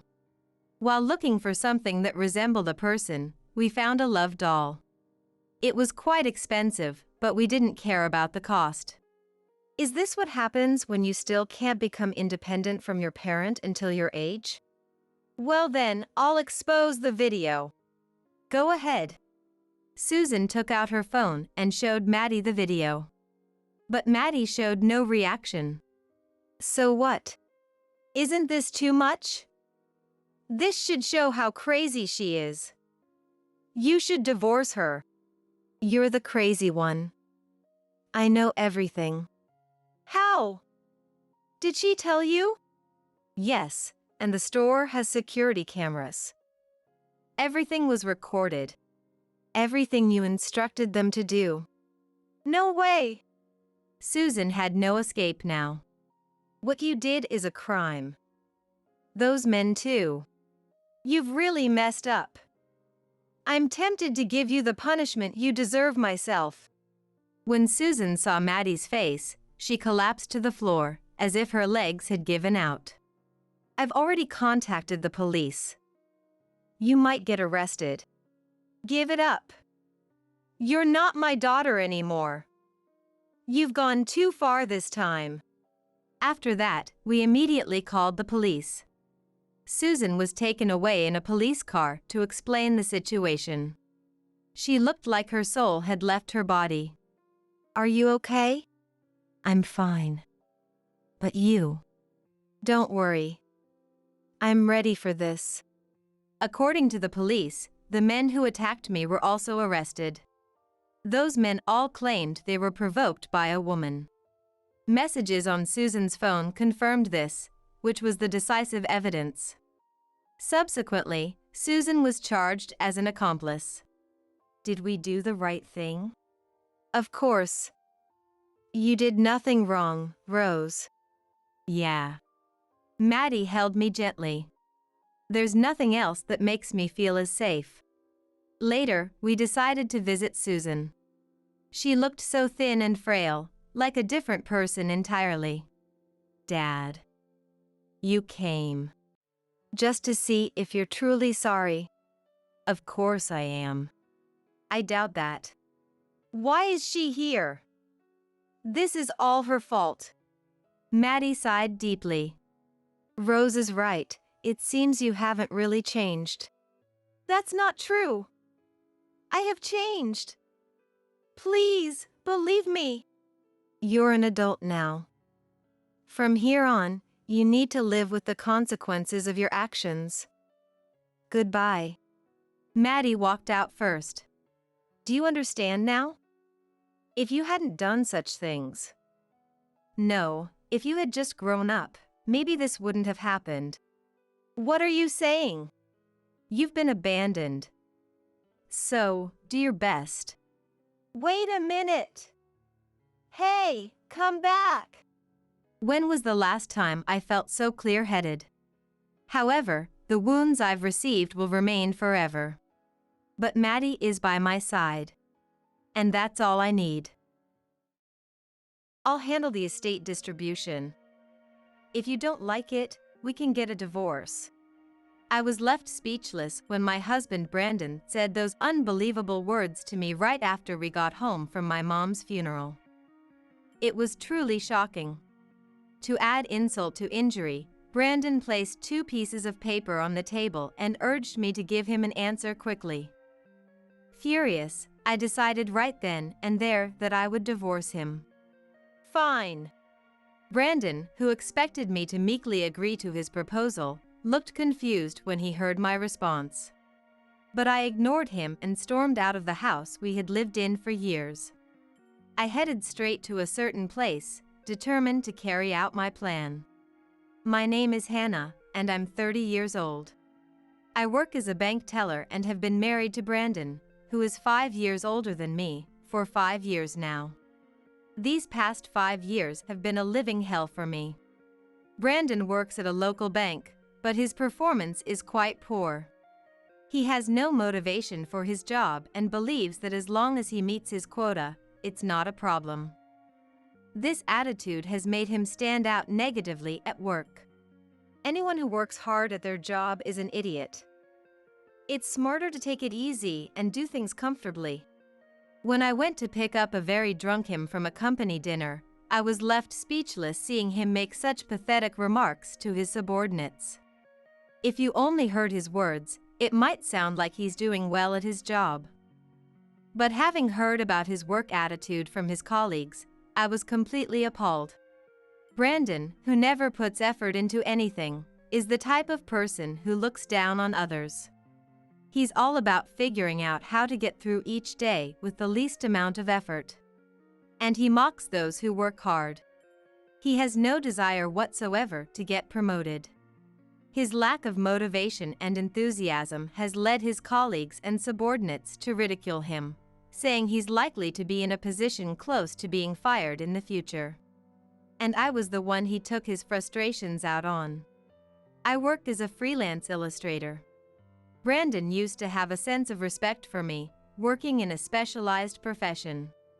However, his attitude changed drastically around the time we got married and he found out my annual income. When he realized that being an illustrator doesn't bring in much money, he started looking down on me. I can't believe you had the nerve to say you're an illustrator with such a low income. Your artistic skills are no better than an amateur hobbyist. When we were dating, he used to praise my artwork, but ever since we got married, he's constantly been disparaging it. On days when he had a particularly rough time at work, it would be even worse. He would sigh as soon as he saw my face, as if it was the most natural thing in the world. Must be nice for you, being able to work so easily. Meanwhile, I have to deal with my annoying boss complaining at me every day. Why don't you get a job that actually contributes to our income?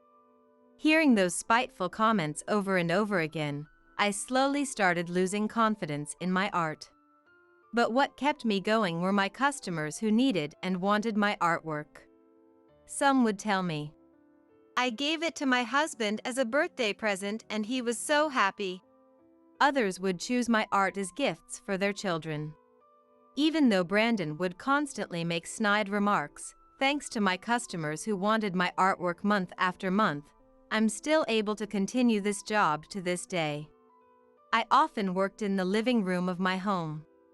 The living room had great natural light, and when I opened the windows, a pleasant breeze would flow in. This house that my mom bought for me was designed in a way that made it easy for me to focus on my art, and painting in the living room felt particularly wonderful. Just breathing in the outside air and gazing at the scenery through the window would sometimes give me great ideas. However, as if to taint my sanctuary, Brandon started hanging out in the living room at some point. "Hey, can't you see that I'm working? You might have the day off, but I'm painting a commissioned piece. If you're going to make snide comments, can you please leave? I can't concentrate." For some reason, he would always come to the living room when I was working. When I observed him to see if he had something to say, it was usually just to complain about work or make snide remarks about me. I've had enough and I wish he would stop interfering with my work. When I expressed my true feelings, he grinned as if mocking me. Is that any way to talk to your husband who has the day off? Who do you think is supporting our lifestyle? Even though I don't make that much money, he always uses the fact that my income is lower than his to threaten me like this.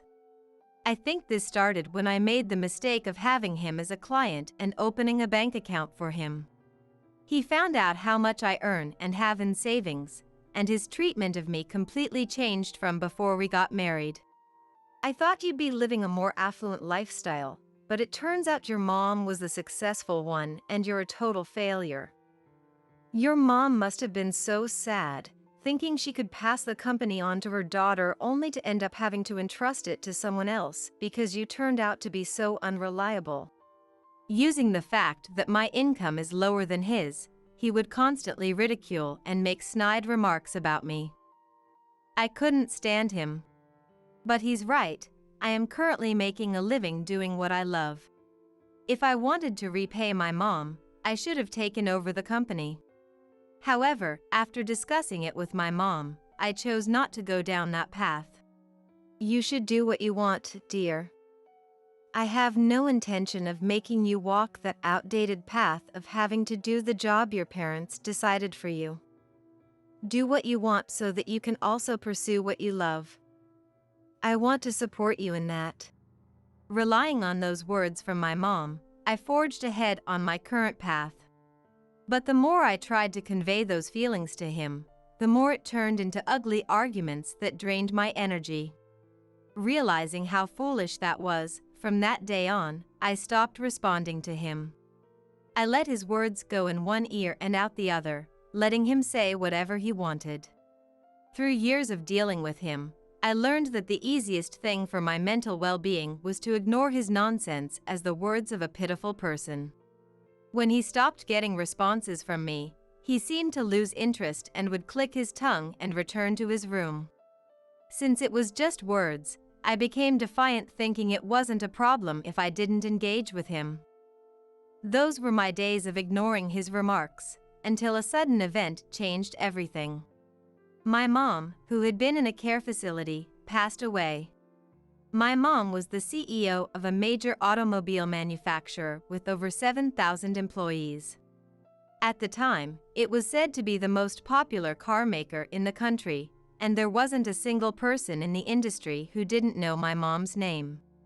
Even with her stature, my mom resigned as CEO when I was 28, thinking ahead.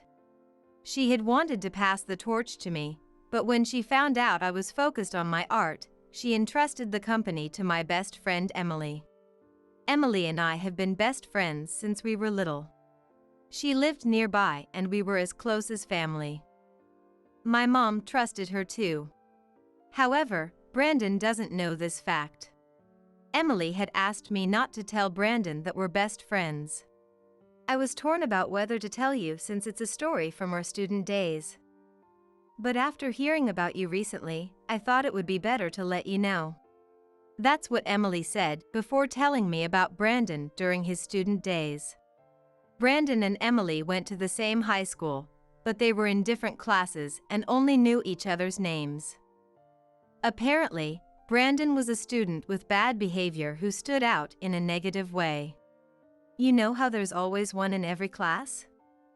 The type of idiot who enjoys disrupting the lessons and teasing the teachers. That's Brandon for you. I was in a different class, so I never saw it firsthand. But I heard a lot about it from friends. She made sure to visit our home at times when she wouldn't run into him. Since she also got married and changed her last name, even when Brandon saw her at our wedding, he didn't seem to realize that she was his classmate from high school. Thanks to that, even now, he hasn't noticed my relationship with her. I've told him that I have a close female best friend, but he's probably not interested in anything about me besides money. He would just say, "Do what you want," and leave it at that, never asking about her. I heard rumors back then that he was obsessed with money. Some people were making a fuss about how he never paid back money they lent him. So I was wondering if you'd be okay if he was still like that now, but he works as a bank teller and covers your living expenses, right? I figured there was no need to say anything then, so I kept quiet. But to this day, I still only have that kind of negative impression of him. That's why I asked you to keep quiet about me. I don't want him pestering me for money if you carelessly mention me. Seeing Emily smile wryly as she spoke, I let out a sigh. Before we got married, I never sensed that side of him at all. On the contrary, he seemed like a sincere, upstanding young man that even my parents would approve of. That was my first impression of him.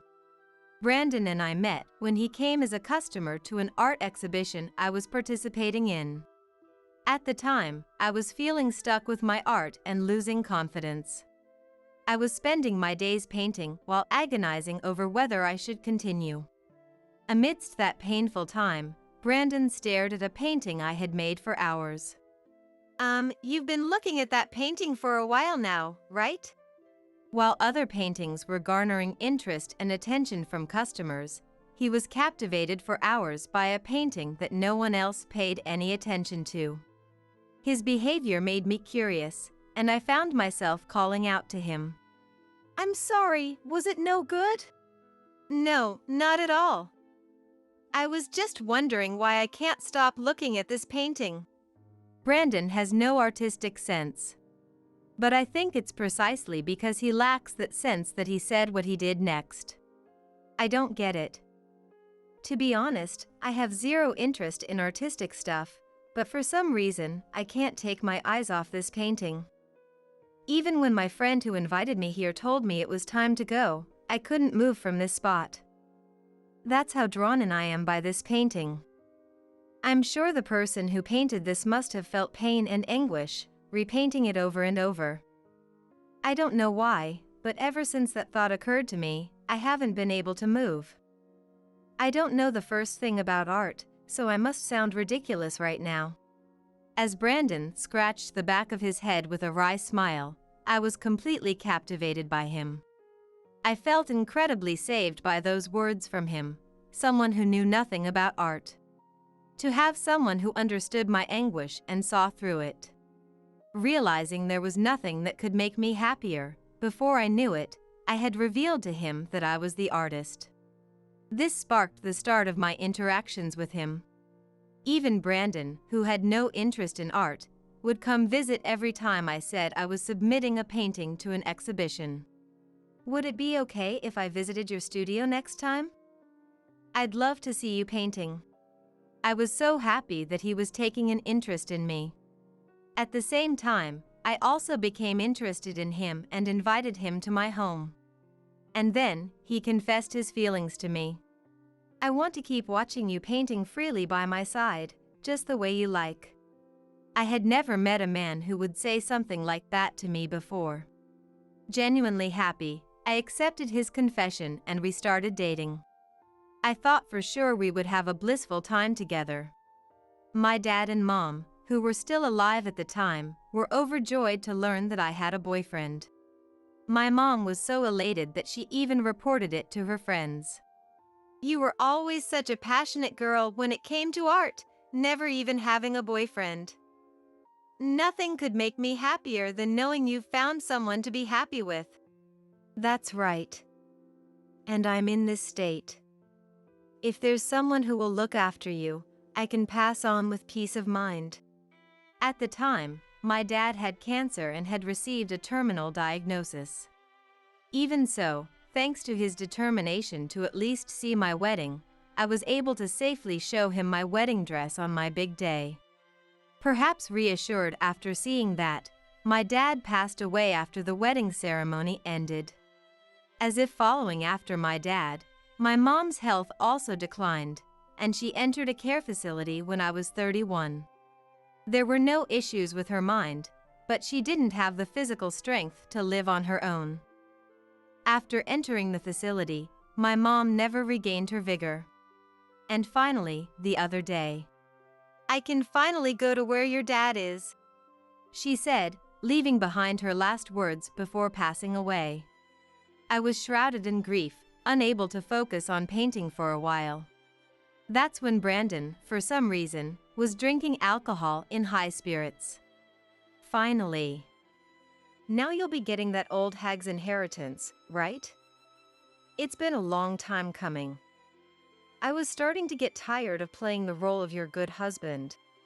Drunk or not, I couldn't believe the words coming out of his mouth. Shocked by his words, I asked him to repeat what he just said. "What are you saying? Are you in your right mind?" He drank a considerable amount at the wedding venue too, so I thought maybe it was just the drunken ramblings of an intoxicated man. But even so, the words he just said were unforgivable. As I frowned and asked him to repeat himself, Brandon grinned mockingly. "Of course. If I don't suck up to your parents, I might not get any inheritance. Isn't my name written in the will? Surely at least a little bit must be left to me, right? Who has it? The lawyer?" Anger welled up inside me as he laughed. My parents just passed away and I'm emotionally drained, yet what is this man saying? Talking about money at a time like this? I felt utter despair at his unbelievable insensitivity. Stop it.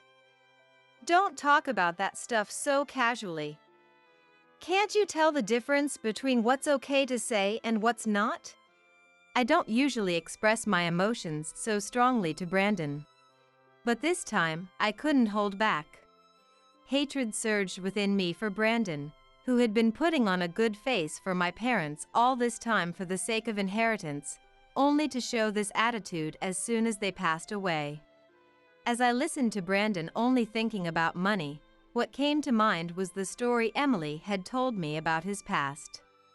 I heard rumors back then that he was obsessed with money. So that story from his student days was true after all. The moment I realized that story was definitely true, my feelings for him turned cold in an instant. Why are you yelling so much? I was enjoying my drink and now you've gone and sobered me up. Brandon's reaction, as if I had ruined the mood, only fueled my irritation. I had put up with things until now because he had always treated my parents well. But if this was all part of his plan from the start, then wasn't his marrying me and pretending to be interested in my art all in Act 2? I started questioning his every action. That's when Brandon did something shocking. The next day, when I went to the living room, he was unusually up early, lying in wait for me. He was completely sober, the alcohol having worn off. When I looked at him suspiciously, wondering if he had something to say, he told me to sit across from him. I did as I was told, sitting on the sofa across from him, staring at him and trying to figure out what this was about. Then Brandon placed a signed divorce application on the table, along with what looked like an affidavit, and abruptly started an unbelievable conversation. I was drunk yesterday too and couldn't have a proper talk. Let's discuss this properly now that we're sober. Did you have the lawyer confirm the details of the will? I couldn't comprehend how Brandon could talk about money the day after yesterday. Didn't he remember me telling him to stop? And that remark yesterday calling my mom an old hag. How much does he actually remember and how much was said in the heat of the moment? No, even if he said it in the heat of the moment, I won't forgive him for insulting my mom. I won't let him act like those words were never said. With that thought, I unleashed my fury on him with a fierce attitude. Yesterday, I clearly told you not to bring that up, so how can you talk about it so casually? You called my mom an old hag and you're not even going to apologize for that? Don't get so angry. It's making my head hurt. If you don't like it, I'll apologize. My bad. That good enough? What's with that attitude? My anger only grew at his insincere apology. I continued to take him to task over it for a while after that, but Brandon showed no sign of remorse whatsoever. He just kept giving half-hearted apologies and we couldn't come to a resolution. Realizing this wasn't going anywhere, I stopped questioning him and brought the conversation back to the inheritance. I haven't contacted anyone or heard anything. Besides, we still need to sort through her belongings. How could I possibly think about the inheritance before that's even done? Mom just passed away. I see. Well then, sign this affidavit for me. What?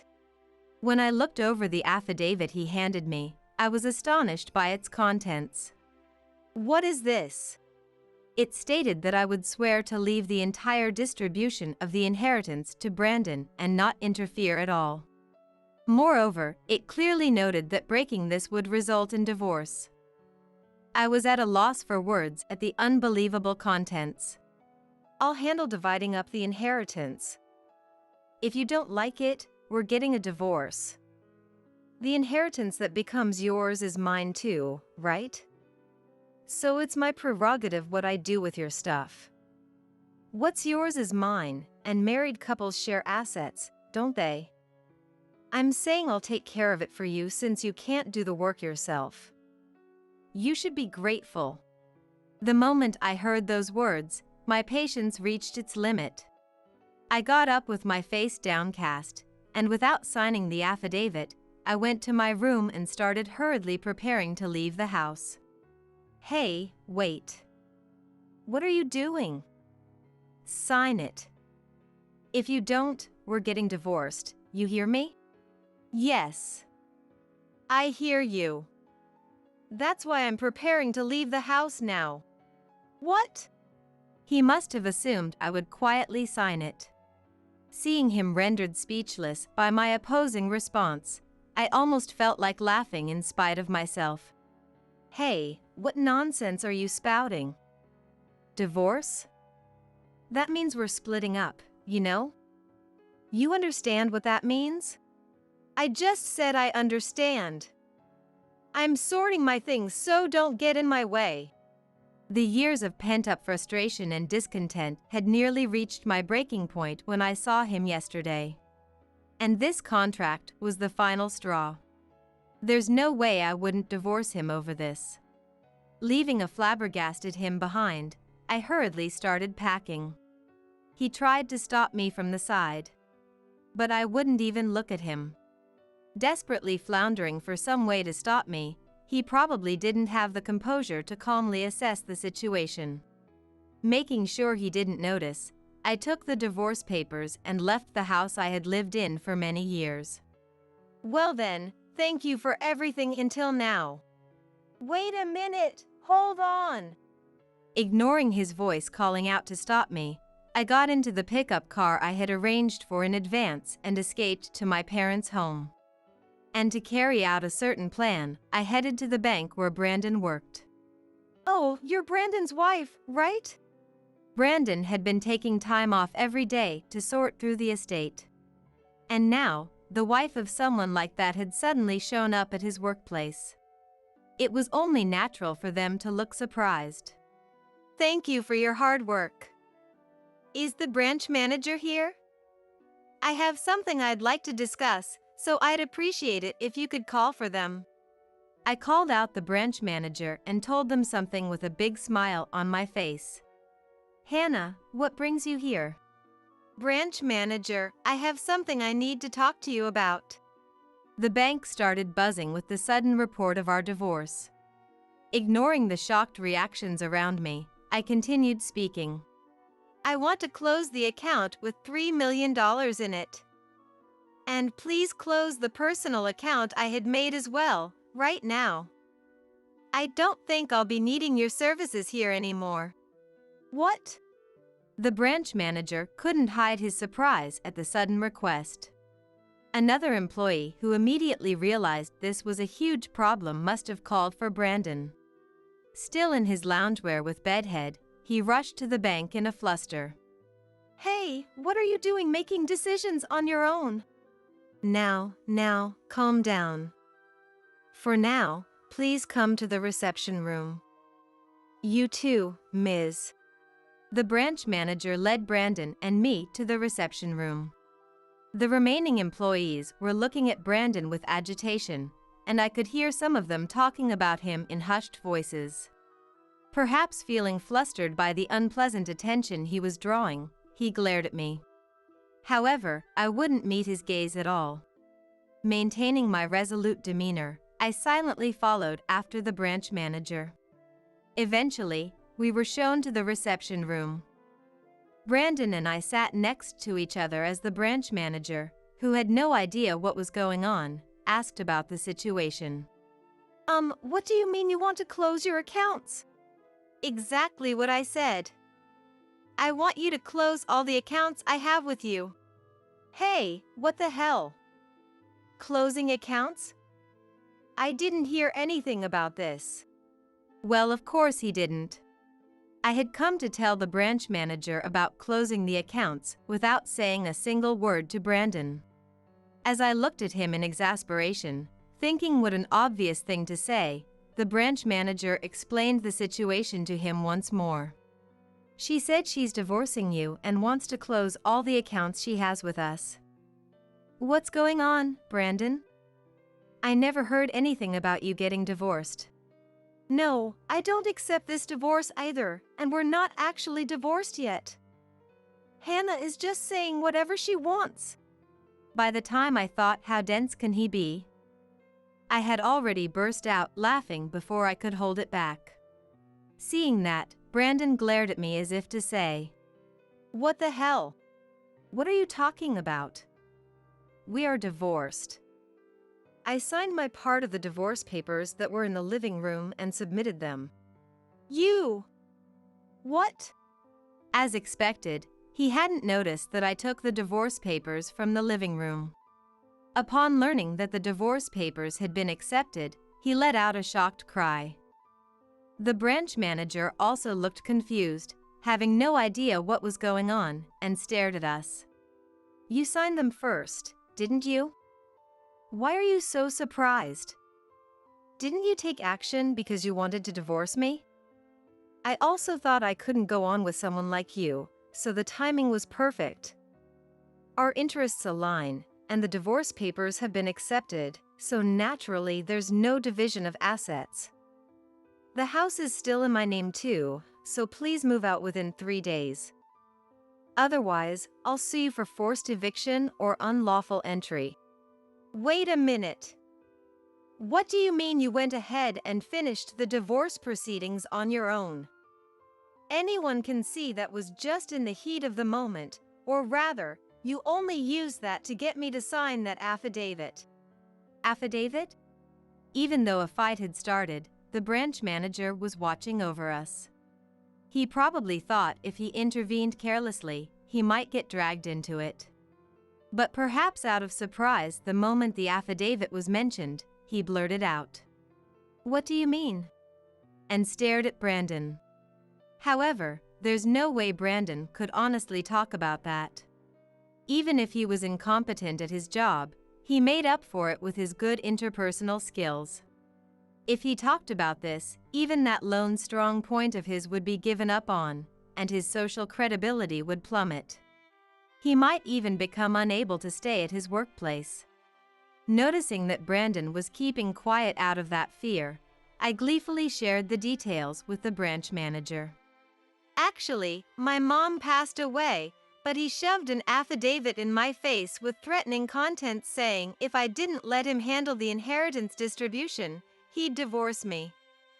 That was the last straw for me, so I divorced him." What? No, that's not it. I just got a little greedy. I didn't actually intend to make her do that. It was supposed to be a joke. He desperately tried to make excuses to mislead the branch manager, but there's no way those would reach his ears. The branch manager gave him, whose actions deviated from human morality, a disappointed look. Noticing that gaze, he was at a loss for words, racking his brain on how to deal with this disadvantageous situation. But there's no way I would let him do that. To corner Brandon even further, I said, "Did you really think I would laugh off your joke? The night before, you insulted my mom, calling her an old hag, and you even declared that you were only being nice to my parents for the inheritance. Did you forget about that?" I gave him a nasty grin as if to provoke him, revealing facts that lowered his value as a person. Upon hearing that, the branch manager stared at him with contempt. Flustered by that gaze, he became visibly agitated, his face turning pale. I dealt him an even bigger blow. "So with that being said, please close all the accounts I had made with Brandon as the account holder, as well as the account holding the $3 million I had saved up while single." $3 million? He probably thought there would be no damage if it was just his own accounts. But the moment he heard there was an account with $3 million, Brandon cried out in surprise. "How the hell do you have that much money? There's no way you could make that much with those old-fashioned paintings, right?" "It's simple. Painting isn't my real job." "What do you mean painting isn't your real job?" In response to the perplexed him, I let out a deep sigh.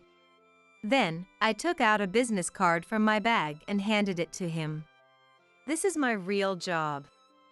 Painting was just a hobby, like a side gig." CEO. You took over that old hag's company?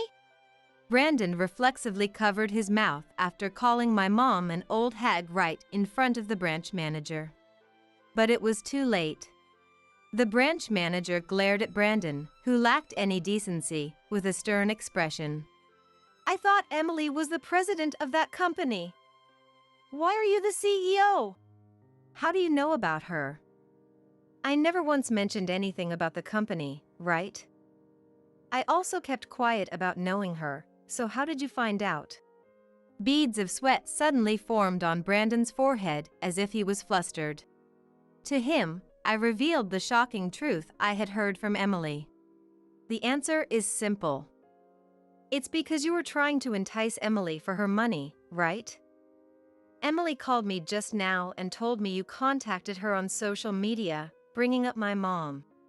Saying that, I played a recording of the phone call that I had made with her permission.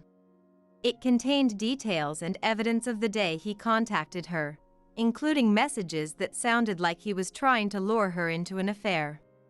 The branch manager grimaced at the unbelievable revelation, and Brandon turned deathly pale. He was completely at a loss for words. You didn't know Emily and I were friends. You probably just thought she was an acquaintance who had taken over my mom's company, nothing more than that, right?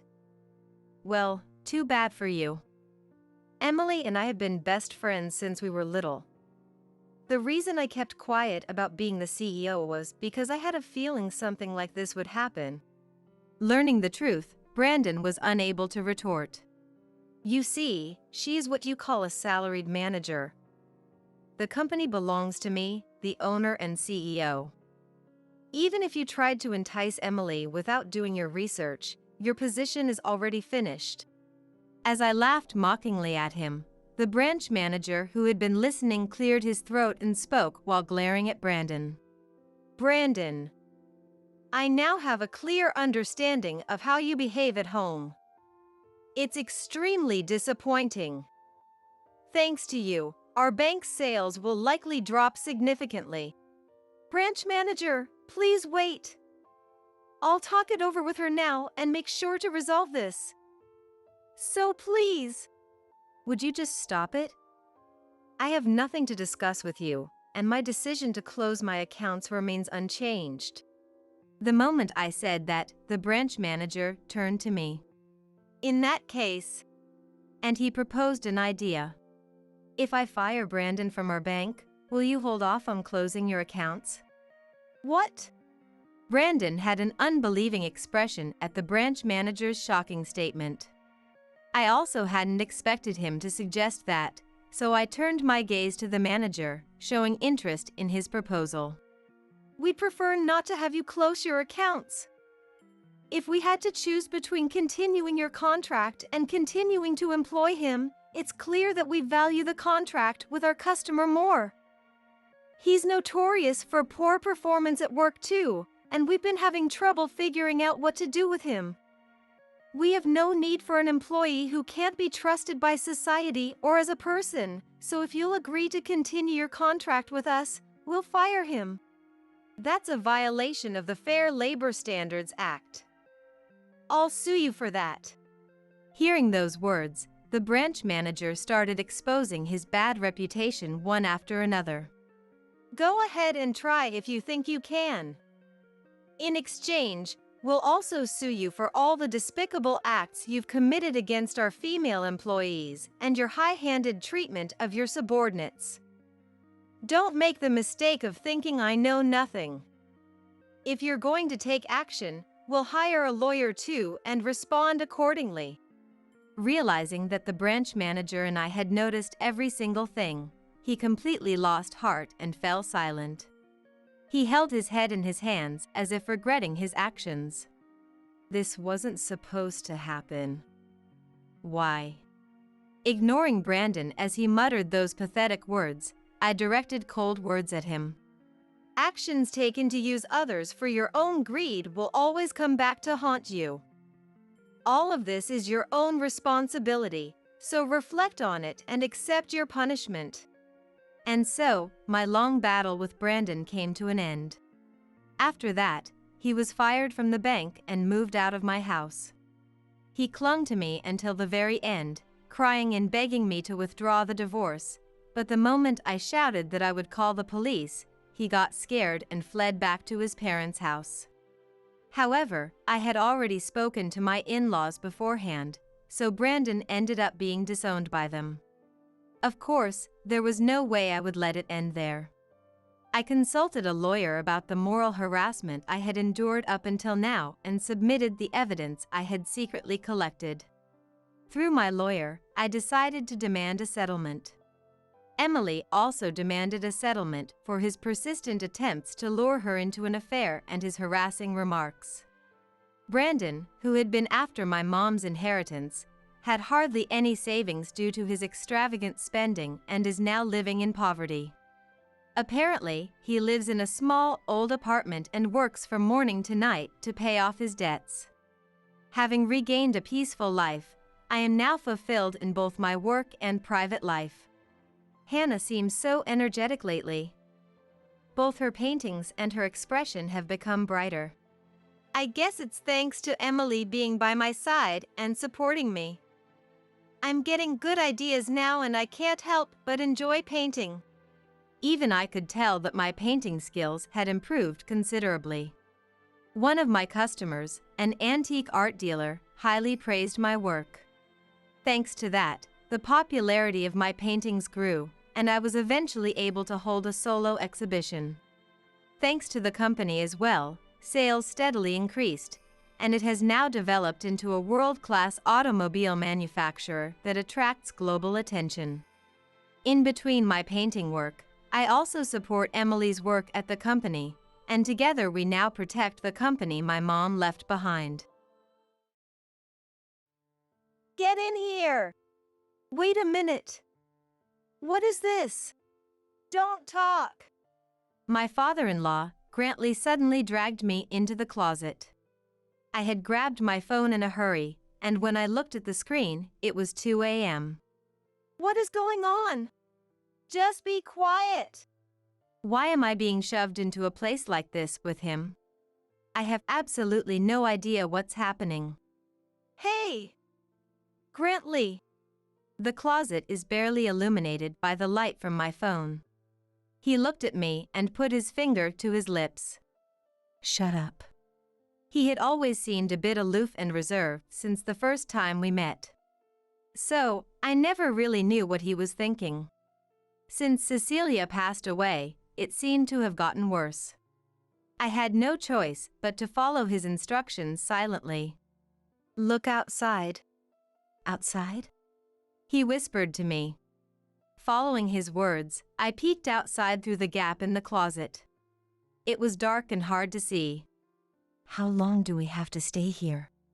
About 8 minutes had passed since we got into the closet. Grantley tapped my shoulder and pointed outside. What I saw was unbelievable. Who is that? I couldn't help but speak out. Looking closely, I saw something glimmering in their hand, faintly illuminated by the light. Run! My body moved instinctively at his words. I burst out of the closet. I ran out of the room as fast as I could. I called the police right after that. I never imagined something like this would happen. I'm Harlow, a 35-year-old ordinary office worker.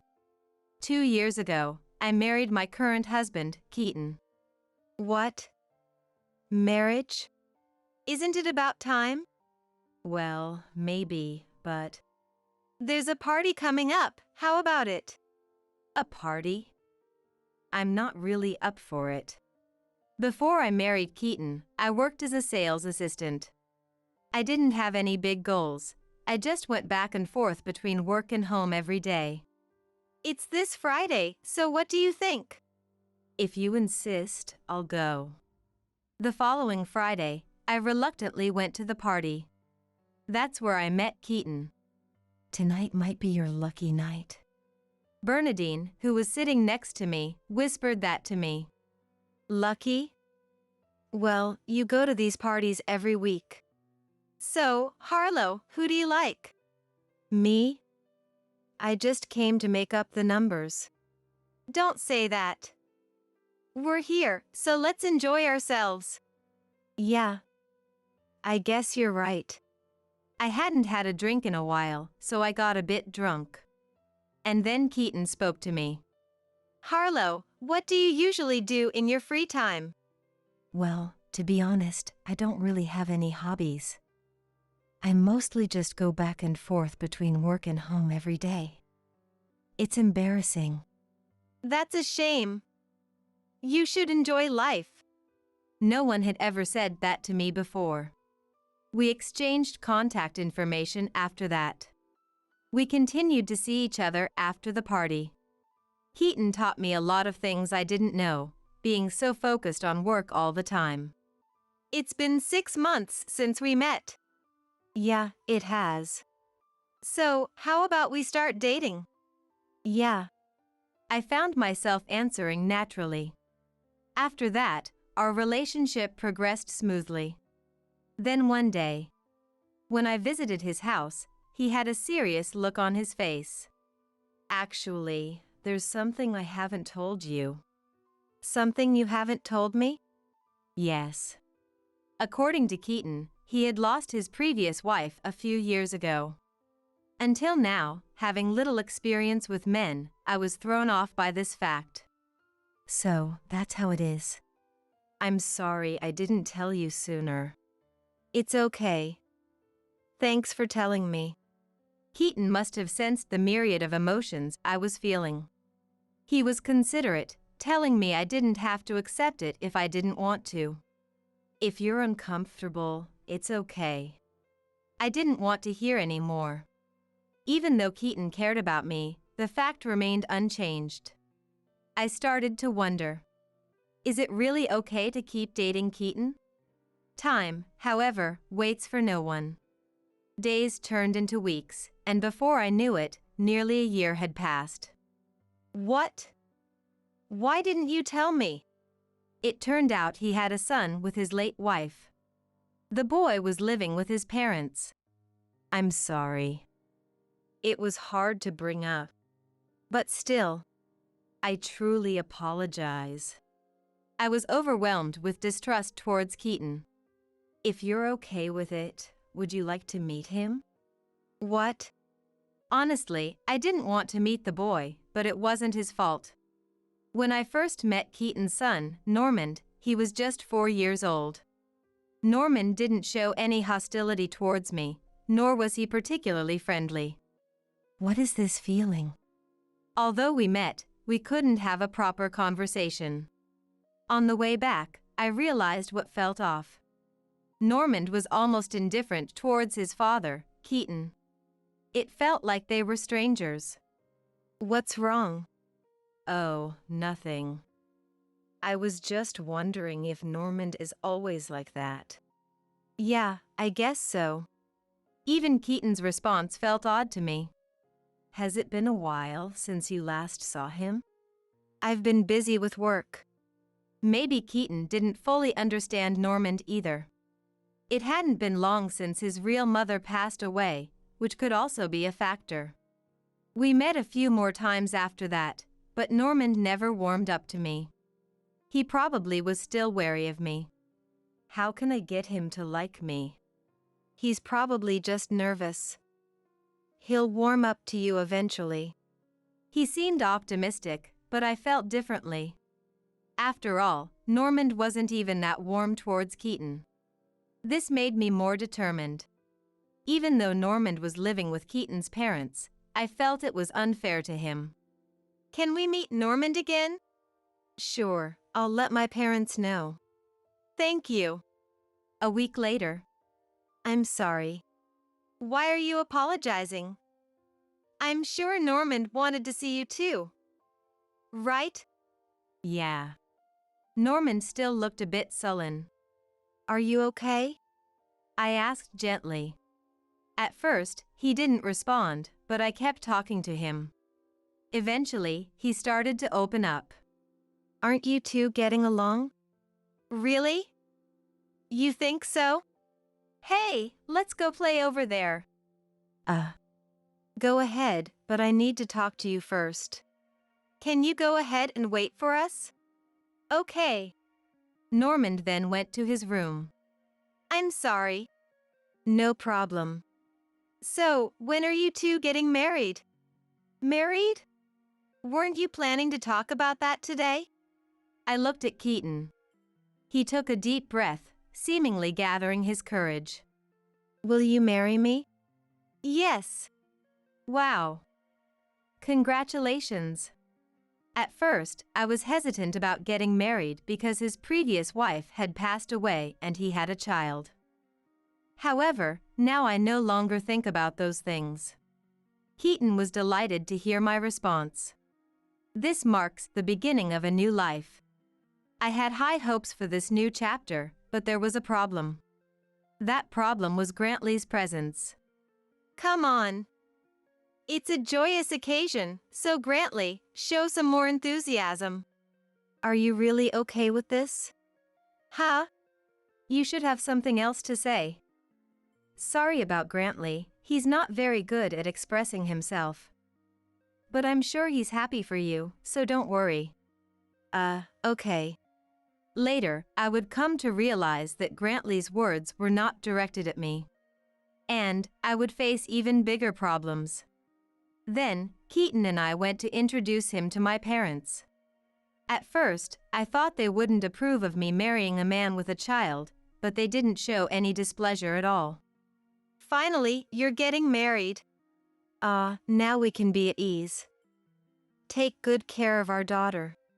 Yes. I will make her happy. With my parents' blessing, I felt excitement for the future. Then, we got married. Initially, I hoped it would be just me, Keaton, and Normand living together. About that, what if we live here? In this house? Is that really okay? It's fine. I glanced at Grantley, but he neither approved nor disapproved. However, I understood what Cecilia was saying. Seeing Normand's attitude towards Keaton made me uneasy.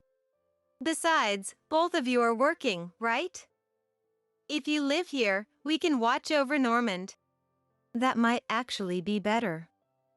Let's do that. Yeah, I agree. And so, we moved into my in-laws' house. To my delight, they even renovated the house for us. From today, please take care of us. Likewise. Take it easy today. Thank you. We were allowed to use the room that Keaton used to use. It had already been renovated and was spacious. It's so much bigger than it used to be. I can't believe they did all this for us. Really. We have to show our appreciation. While putting away my things in the closet, I found a box in the back. What could this be? Knowing it was wrong, I couldn't help but be curious about what was inside. When I opened the box, I found photos and accessories of Keaton's late wife, Fem. What are you doing? For a moment, time seemed to stop. Sorry. But this is. You found it. I kept it for Normand. I just couldn't throw it away. I understood what he meant. But seeing it made me feel helpless. I thought I had come to terms with it, but deep down, it still bothered me. I'll take care of it later. Okay. Then, 2 weeks after we started living with my in-laws, something happened. Grantley, who had only exchanged minimal greetings with me, started a conversation. Are you getting used to living here? Yes, thanks to everyone, we're very comfortable. I see. Grantley seemed like he had more to say, but walked away after saying that. What was that about? Then, Cecilia spoke to me from behind. I'm sorry. He's always been a bit awkward. But it's not that he dislikes you. Sigh. Even though Cecilia's words were meant to reassure me, I couldn't help but feel that he might actually dislike me. But that wasn't the only issue. One Sunday afternoon, it happened. Sorry. I got called into work. I have to go for a bit. Oh, really? Well, I also have some documents I need to pick up from the office. Maybe I can go with you?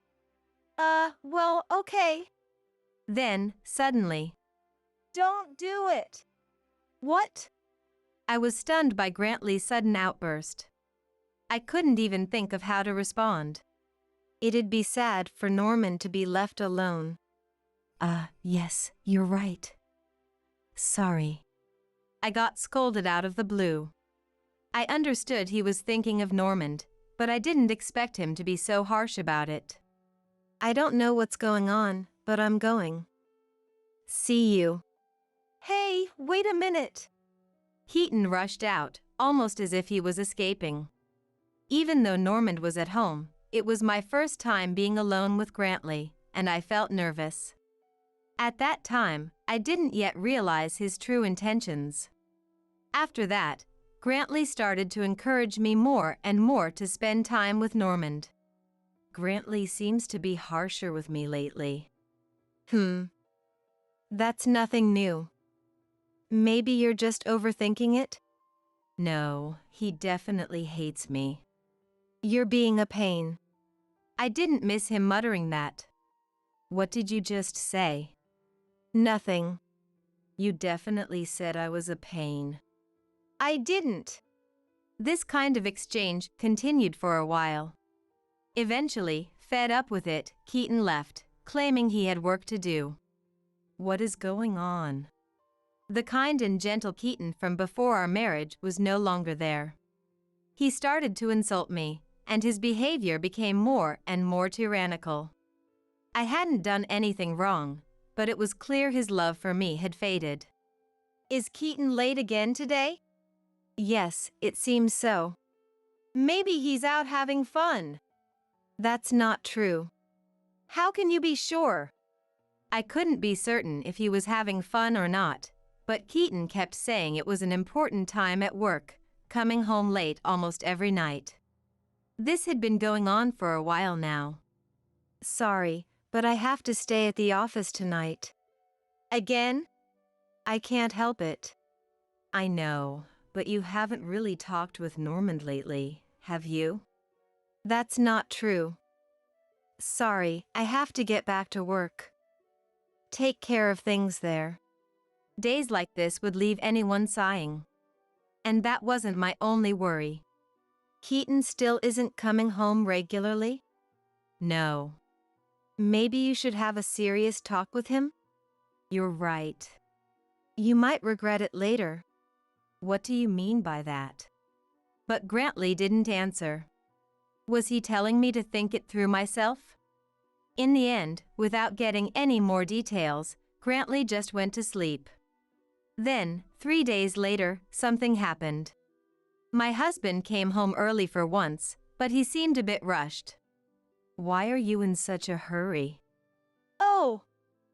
Just came to grab some clothes. And by the way, I forgot to mention I'll be on a business trip starting tomorrow. A business trip? You never told me that. Didn't I? Well, that's the situation, so take care. By the way, how long will you be away? 3 days and 2 nights. But that's... The day after tomorrow is Norman's birthday. This means we can't even celebrate it. I know work trips are unavoidable, but the day after tomorrow is Norman's birthday. Oh, seems so. He responded as if it didn't concern him. You need to explain this to him yourself then. At that moment, Normand came over to us. Normand, listen. I have to work the day after tomorrow, so we can't celebrate your birthday together. Do you understand? He didn't say anything. So, is there anything you want? You can ask for anything you like.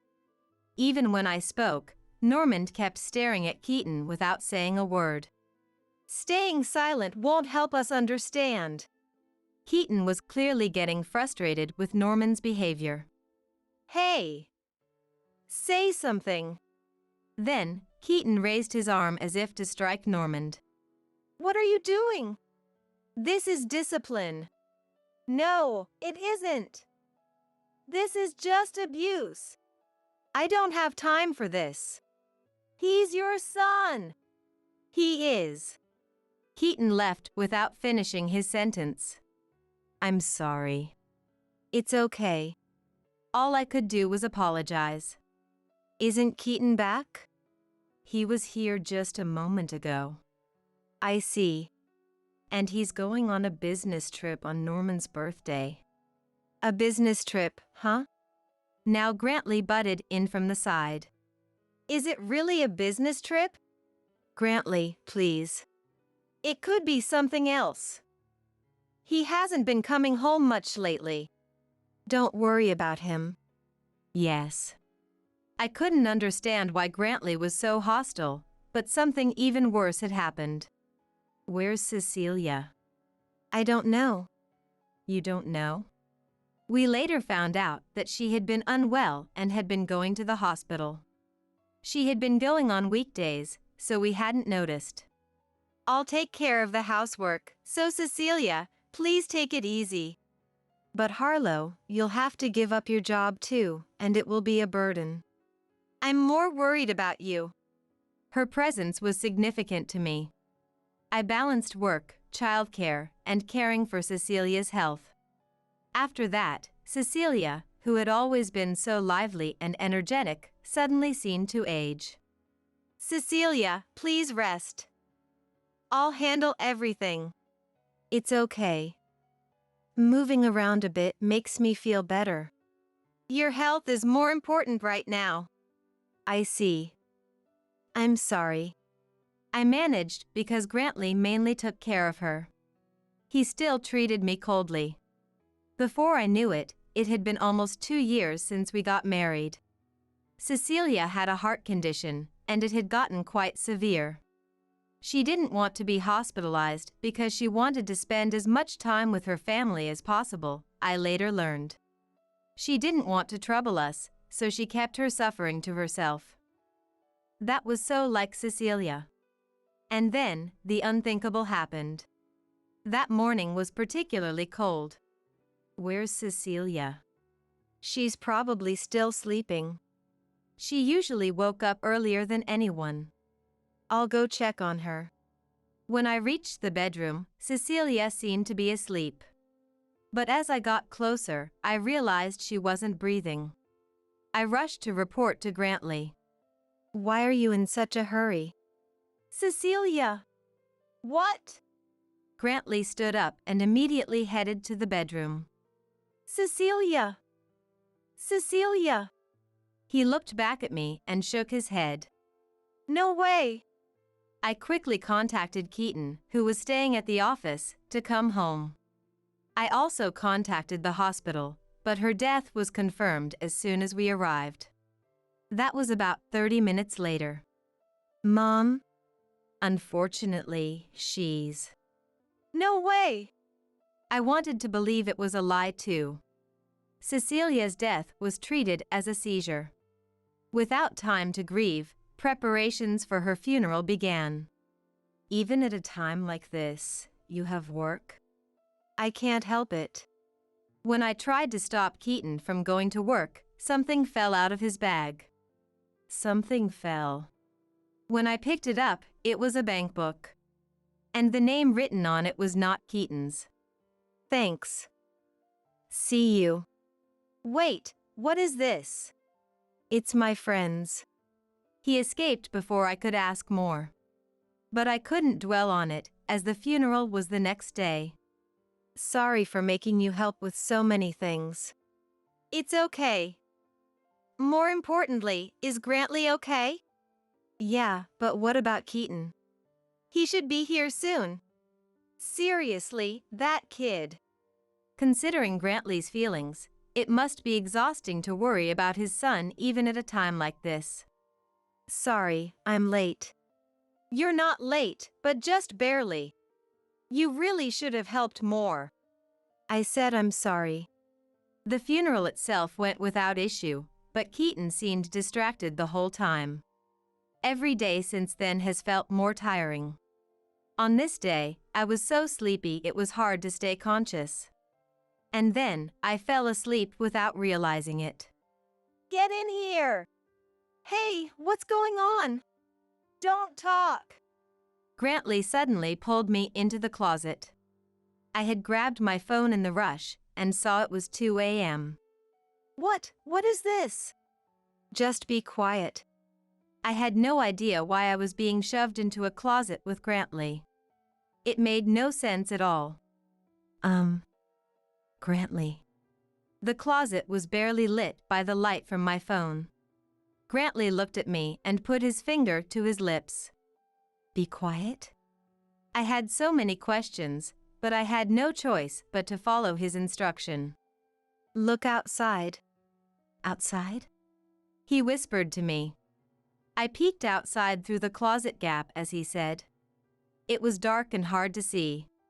How long are we supposed to stay here? About 8 minutes had passed since we got into the closet. Grantley tapped my shoulder and pointed outside. Then I saw an unbelievable sight. Who is that? I couldn't help but whisper. In the faint light, I saw something shining in their hand. Run!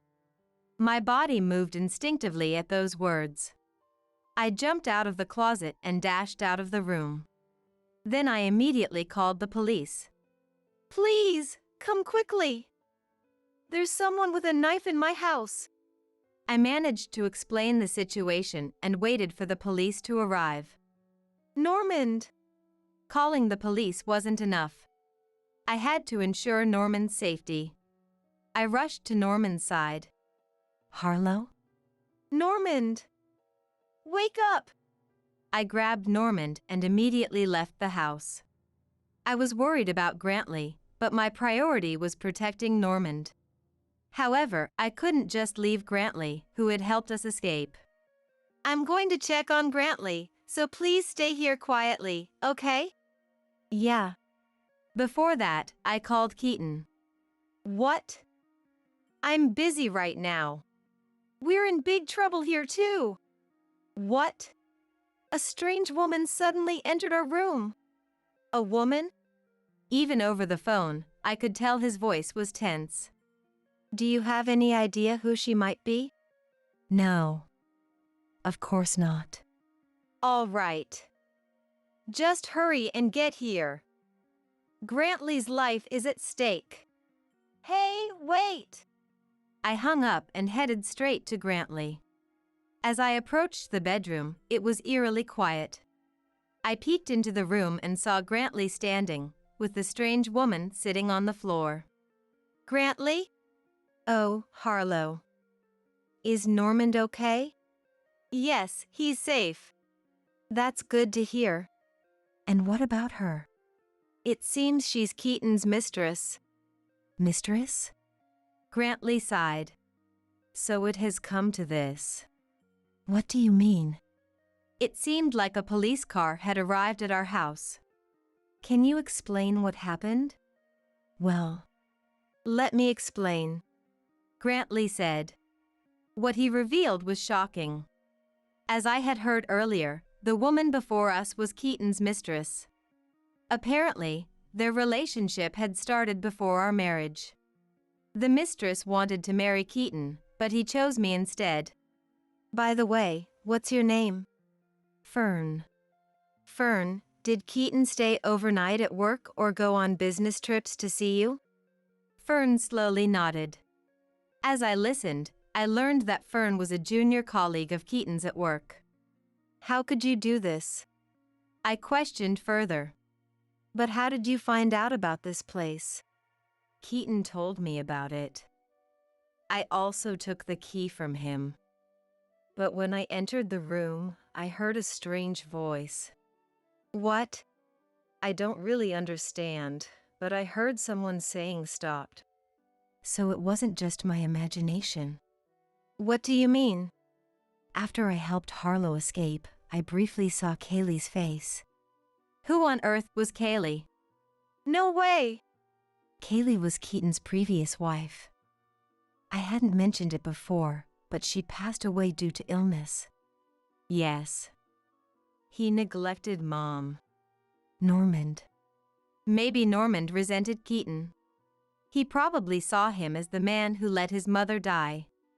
It must have been Kaylee's will that stopped Fern. Another shocking fact came to light from Normand's mouth. And he isn't my real dad. What? I was confused, unable to make sense of anything. Grantley, did you know? I thought Keaton had told you. I didn't realize you didn't know. I'm sorry. Then, we heard footsteps rushing up the stairs. What on earth happened? Everyone in the room turned to look at Keaton. What the hell? Fern came here. She took your key. Fern, you wouldn't marry me. So I thought getting rid of her would make things easier. You really messed things up. You have no right to say that. It's all your fault. And I've heard everything from Grantley and Normand. Damn it! In some ways, Fern was also a victim of his manipulations. But even so, I can't forgive her. Normand might have been in danger too. Please, take them both away. Why me? You are responsible for this mess. This has nothing to do with it. Just give it up. Go atone for the sins you've committed. If I do that, Kaylee will hate me too, right? What do you mean? Why don't you figure it out yourself? Thus, Keaton and Fern were taken away by the police. I'm really sorry. Grantley. If I had told you sooner, this wouldn't have happened. It's not your fault, Grantley. Can I ask you something? Anything. What was Kaylee like? She was a kind person who put others before herself. I see. But this was just the beginning. Keaton and Fern will get the punishment they deserve. I immediately started preparing for a divorce. I have no choice but to get a divorce. I never imagined that Normand was Fern's child. Grantley, please don't apologize so much. I should have been more careful when we got married. It's not your fault, Grantley. I was the one who couldn't see clearly. On the day I decided to marry Keaton, Grantley asked Keaton if he was sure about me, not the other way around. If there's anything I can do to help, just let me know. Yes, well, actually. I asked Grantley to look into something that had been bothering me for a while. It was a mysterious bank book that Keaton had. There was a significant amount of money saved in it. Got it. I'll look into it. If we confront Keaton, he'll have to talk. Do you think it's okay? He has no right to refuse now. Thank you. After leaving Keaton's family home, we decided to rent a new place and start over. This is the beginning of a new life. For the sake of young Normand, I decided to work from home. The divorce was finalized and I received compensation. But it wasn't over yet. Later, when Grantley called me to Keaton's family home. It's the money he saved up. It seems Keaton was saving it to live with that woman. It was the bank book that Grantley had investigated for me. But this is for Normand too. Yes, for the child. We were able to receive the money that Keaton had saved. It was all thanks to Grantley's efforts. I later heard that Grantley had negotiated terms such as giving up custody of Normand and ignoring the affair. Even going that far. It's okay. This is the least I can do. Thank you so much. As for Keaton and the others, they apparently moved far away after losing all their money. If that were all, it would have been fine. But things didn't go smoothly. The violent nature of Fern, Keaton's affair partner, kept him constantly on edge. Well, he brought it all on himself. Life with Normand was more enjoyable than I ever imagined, and it wasn't as challenging as I had feared. I feel like his smile has grown even brighter and more frequent. As a result, our bond has deepened and become much stronger. What do you feel like eating today? Oh, I want to eat with Grantley. Grantley? Okay, I'll give him a call. Yeah. Normand has always adored Grantley since he spent a lot of time away from Keaton. Sorry to bother you with this request out of the blue. No need to apologize. I was just at home with nothing to do. Well then, I'll bring Normand over. I'll be waiting. In the midst of this pleasant atmosphere, a call came from him. What's up? Well, I was just wondering how Normand is doing. You don't need to worry. He's doing great. Are you regretting something now? It's not like that. If you keep talking on the phone, your scary girlfriend might get mad at you. Cut it out! Anyway, don't call again. If something like that happens again, it'll be irreparable. Keaton fell completely silent. That's that, then. Goodbye. Even if our future holds difficulties, I believe we can overcome them. Protecting Normand's smile. My top priority now. And I'm not alone. Shall we go then? Yes. Normand, are you ready? Yes. The three of us are now heading to visit the grave of his biological mother, Kaylee. Today is a perfectly clear and sunny day.